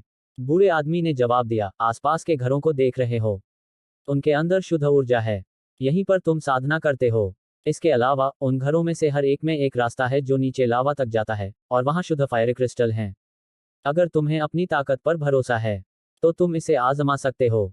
इसके अलावा नीचे का शिवालय कारावास का शिवालय है। यह वह जगह है जहां विद्रोही प्रक्षेपकों को बंद किया जाता है। वहां मत जाओ वरना तुम मर जाओगे इससे पहले कि तुम्हें इसका एहसास भी हो। बूढ़ा आदमी बोलना समाप्त करते ही गायब हो गया। यांग ये वहां खड़े खड़े भौंचक के रह गए और उन्होंने जल्दबाजी में कोई कदम नहीं उठाया, क्योंकि उन्हें लगा कि पगोडा के चारों ओर कम से कम 10 भयानक आभाएं थीं। वे कम से कम अर्धसंत थे, और यह इस हद तक था कि उन्हें कुछ अस्पष्ट लेकिन भयानक आभाएं महसूस हुईं। उन्हें लगा कि वे मध्यम श्रेणी के अर्धसंत थे। यांग ये ने बहुत देर तक गहराई से सोचा, फिर उसने तय किया कि वह किसी अच्छे अवसर का इंतजार करेगा या जब तक कि वह कोई बेहतर योजना न सोच ले। हालांकि उसके पास अब 11 हाफ सेंट स्वॉर्ड सर्वेंट थे और उनमें से एक मध्यम श्रेणी का हाफ सेंट भी था, लेकिन वे निश्चित रूप से वहां मौजूद विशेषज्ञों के खिलाफ जाने के लिए अपर्याप्त थे। उसके पास गुणवत्ता और मात्रा दोनों में कोई बढ़त नहीं थी। यांग ये ने पत्थर के घरों पर नजर डाली और फिर वह आराम से खाली घरों में से एक में घुस गया। दरवाजे से अंदर कदम रखते ही अत्यंत शुद्ध ऊर्जा की किरणें उसे तुरंत छू गईं और वह इससे प्रसन्न हो गया। वह तुरंत पालथी मारकर बैठ गया और फिर उसने एक 1000 वर्ष पुराना फायर क्रिस्टल निगल लिया और अपने चारों ओर की ऊर्जा तथा फायर क्रिस्टल के भीतर की ऊर्जा दोनों को अवशोषित करना शुरू कर दिया। वह सम्राट क्षेत्र के तीसरे रैंक के शिखर पर था और वह चौथे रैंक में आगे बढ़ने के लिए इस अवसर का लाभ उठाना चाहता था। वास्तव में सम्राट क्षेत्र के तीसरे या चौथे रैंक से उसे कोई फर्क नहीं पड़ता था। हालांकि यह एक प्रक्रिया थी, एक ऐसी प्रक्रिया जिससे उसे गुजरना था। उसे धीरे धीरे सम्राट क्षेत्र के 9वें रैंक तक पहुंचना था और अर्धसंत क्षेत्र में प्रवेश करना था। यह एक आवश्यक प्रक्रिया थी और इसे जल्दी पूरा नहीं किया जा सकता था, अन्यथा उसकी नींव ठोस नहीं होगी। 2 स्रोतों से प्राप्त शुद्ध ऊर्जा के साथ यांग यी की सफलता अत्यंत सहज और आसान थी और 6 घंटे बीतने से पहले ही वह सफल हो गया। ओह! अचानक कमरे के बाहर से तलवार की आवाज गूंजी। उसी समय यांग ये ने महसूस किया कि प्राचीन म्यान हिंसक रूप से कांपने लगा। यांग ये ने एक पल के लिए सोचा और फिर उसने अपने कपड़े बदले और अपनी मूल उपस्थिति को बहाल किया। उसी समय उसने एक मुखौटा निकाला और उसे पहन लिया। उसके लिए यह महत्वपूर्ण था कि उसने जो पहचान बनाई थी यांगमैन, उसे भविष्य में इस्तेमाल किया जाए, इसलिए वह इसे नष्ट नहीं होने दे सकता था। जब उसने यह सब किया तो उसकी आकृति चमक उठी और पत्थर के घर से बाहर निकल गई, इससे पहले कि वह कारावास के शिवालय को देखता। यह केवल यांग ये ही नहीं था, कई अन्य लोग अपने कमरों से बाहर निकल आए थे और शिवालय को देख रहे थे। इस बीच एक आवाज गूंजी, विद्रोही लोग हमला कर रहे हैं, अपने कमरों में वापस जाओ। ये शब्द एक अर्धसंत ने कहे थे। फिर भी यहाँ के लोगों में से एक भी व्यक्ति ने उनकी बात मानने का इरादा नहीं किया। नीचे की तलवार और भी अधिक कांप रही थी और वह और भी मजबूत होती जा रही थी। यांग यी और बाकी लोगों के सामने एक बूढ़ा आदमी आया। उसने ठंडी निगाह से देखा और कहा, क्या तुम सब अभी भी वापस अंदर नहीं जाओगे? क्या तुम मरना चाहते हो? इस बीच एक युवक ने कहा, वरिष्ठ, आप हमें अनदेखा कर सकते हैं। चूंकि हम यहाँ आने में सक्षम थे, इसलिए हम स्वाभाविक रूप से साधारण लोग नहीं हैं। मुझे लगता है कि वे मेरे जैसे ही विचार रखते हैं और वे भी अवज्ञाकारी प्रोफेंडल्स के प्रति बहुत उत्सुक हैं। वरिष्ठ, कृपया हमें अवज्ञाकारी प्रोफेंडल्स की क्षमता को देखने और देखने की अनुमति दें ताकि हम मानसिक रूप से खुद को तैयार कर सकें। ठीक है। बूढ़े आदमी ने कुछ देर तक युवक को देखा और फिर बोला, ठीक है वुक्सिन, तुम देखना चाहते हो तो देखो। बूढ़ा आदमी बोलते ही गायब हो गया। वुक्सिन पवित्र रैंकिंग में तीसरा, किसी ने अनजाने में आश्चर्य से चिल्लाया। आसपास के युवाओं ने तुरंत ही उस युवक वुक्सिन पर अपनी नजरें गड़ा दी। आखिरकार पवित्र रैंकिंग पूरे पवित्र मैदान में सबसे प्रभावशाली रैंकिंग थी और शीर्ष 10 प्रतिभाशाली लोग वास्तव में असाधारण प्रतिभाशाली थे। शीर्ष 3 और भी अधिक भयानक थे क्योंकि वे साधना के अपने दायरे को भी पार कर सकते थे और अर्धसंतों को मार सकते थे। यांग ये ने वुक्सिन की ओर देखा।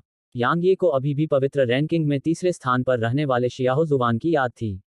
शियाहो जुवान की ताकत को बेहद भयानक कहा जा सकता था और यहाँ तक वह शियाहो जुवान को हराने में लगभग असमर्थ था। इसलिए यांग ये इस नए तीसरे स्थान के प्रतिभाशाली व्यक्ति में काफी दिलचस्पी रखता था। वुक्सिन ने नीचे विशाल शिवालय को देखा और उसकी आंखों में उत्साह की एक झलक दिखाई दी। उसने कहा, सब लोग, हमारी साधना का अंतिम लक्ष्य विद्रोही प्रगाढ़ लोगों को मारना है। विद्रोही प्रगाढ़ लोग कुछ ही देर में उभर सकते हैं। क्या तुम सब मेरे साथ विद्रोही प्रगाढ़ लोगों को मारने की हिम्मत रखते हो? किसी ने उसका उत्तर नहीं दिया। विद्रोही प्रगाढ़वादियों में सबसे कमजोर अर्धसंत क्षेत्र में था। तो विद्रोही प्रगाढ़वादियों को मार दिया जाए, यह उनके लिए एक मजाक था। आखिरकार विद्रोही प्रगाढ़वादी सिर्फ अर्धसंत नहीं थे, उनके पास अमर शरीर थे। मुझे भी शामिल कर लो। यह यांग ये था जिसने ये शब्द कहे थे।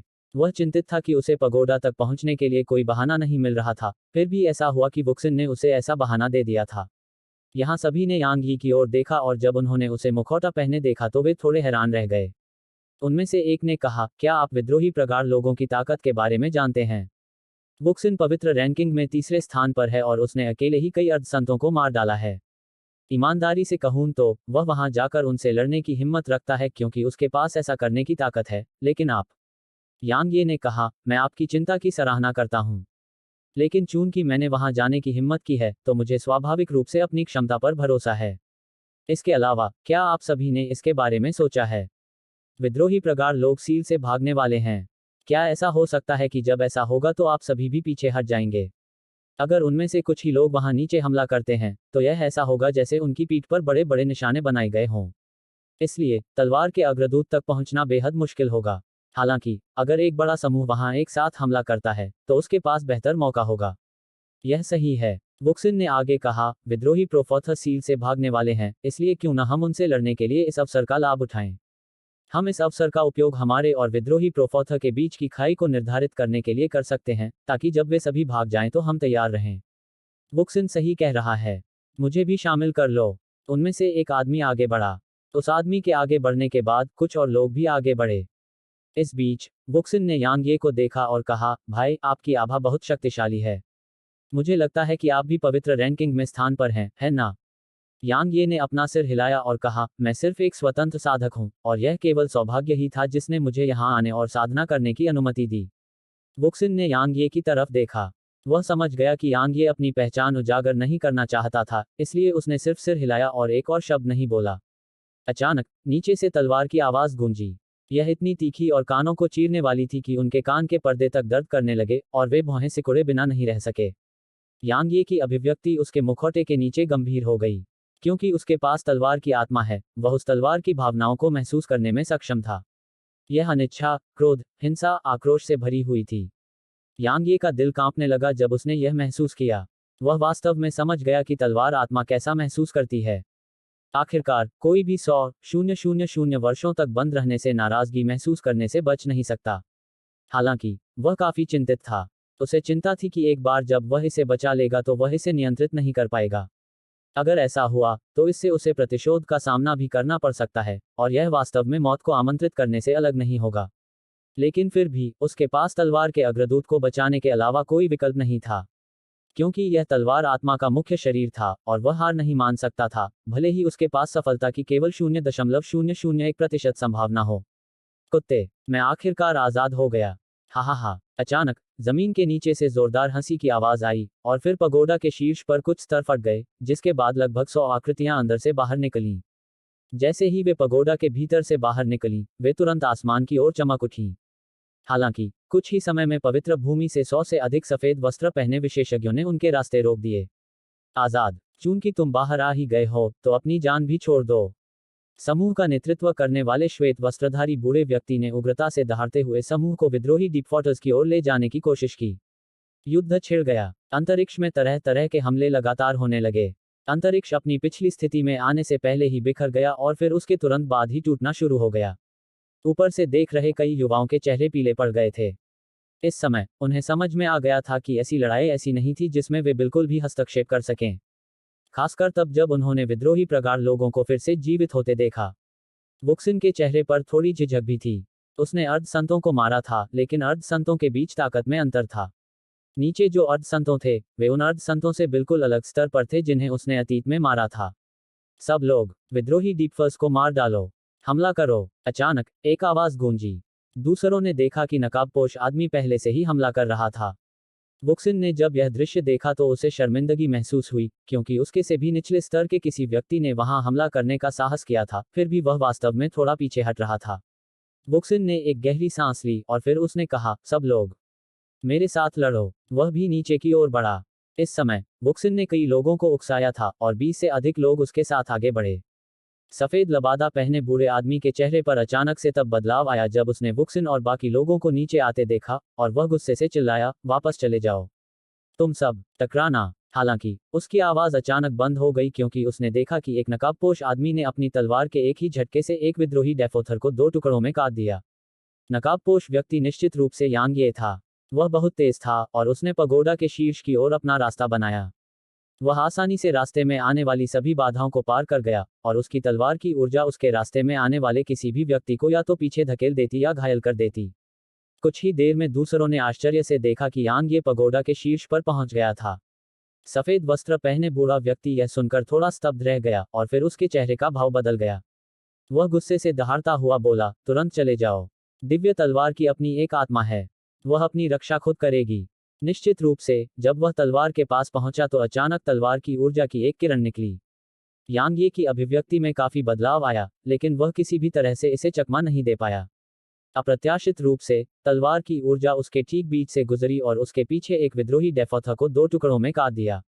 यांग ये एक पल के लिए स्तब्ध रह गया और फिर खुशी से भर गया। उसकी छवि तलवार की ओर चमक उठी और फिर उसने तलवार की मूठ को अपने दाहिने हाथ में लिया और जोर से खींचा। वह फिर से दंग रह गया क्योंकि वह हिला भी नहीं। यांग ये ने जल्दी से अपने दोनों हाथों से मूठ पकड़ ली और फिर उसने एक बार फिर पूरी ताकत से खींचा। हालांकि तलवार अभी भी बिल्कुल नहीं हिली। हेलो दोस्तों, आप सभी लोगों से एक रिक्वेस्ट है कि कृपया MP स्टोरी बॉय चैनल को सब्सक्राइब करें और वीडियो को लाइक करें। कमेंट करना मत भूलिए। धन्यवाद।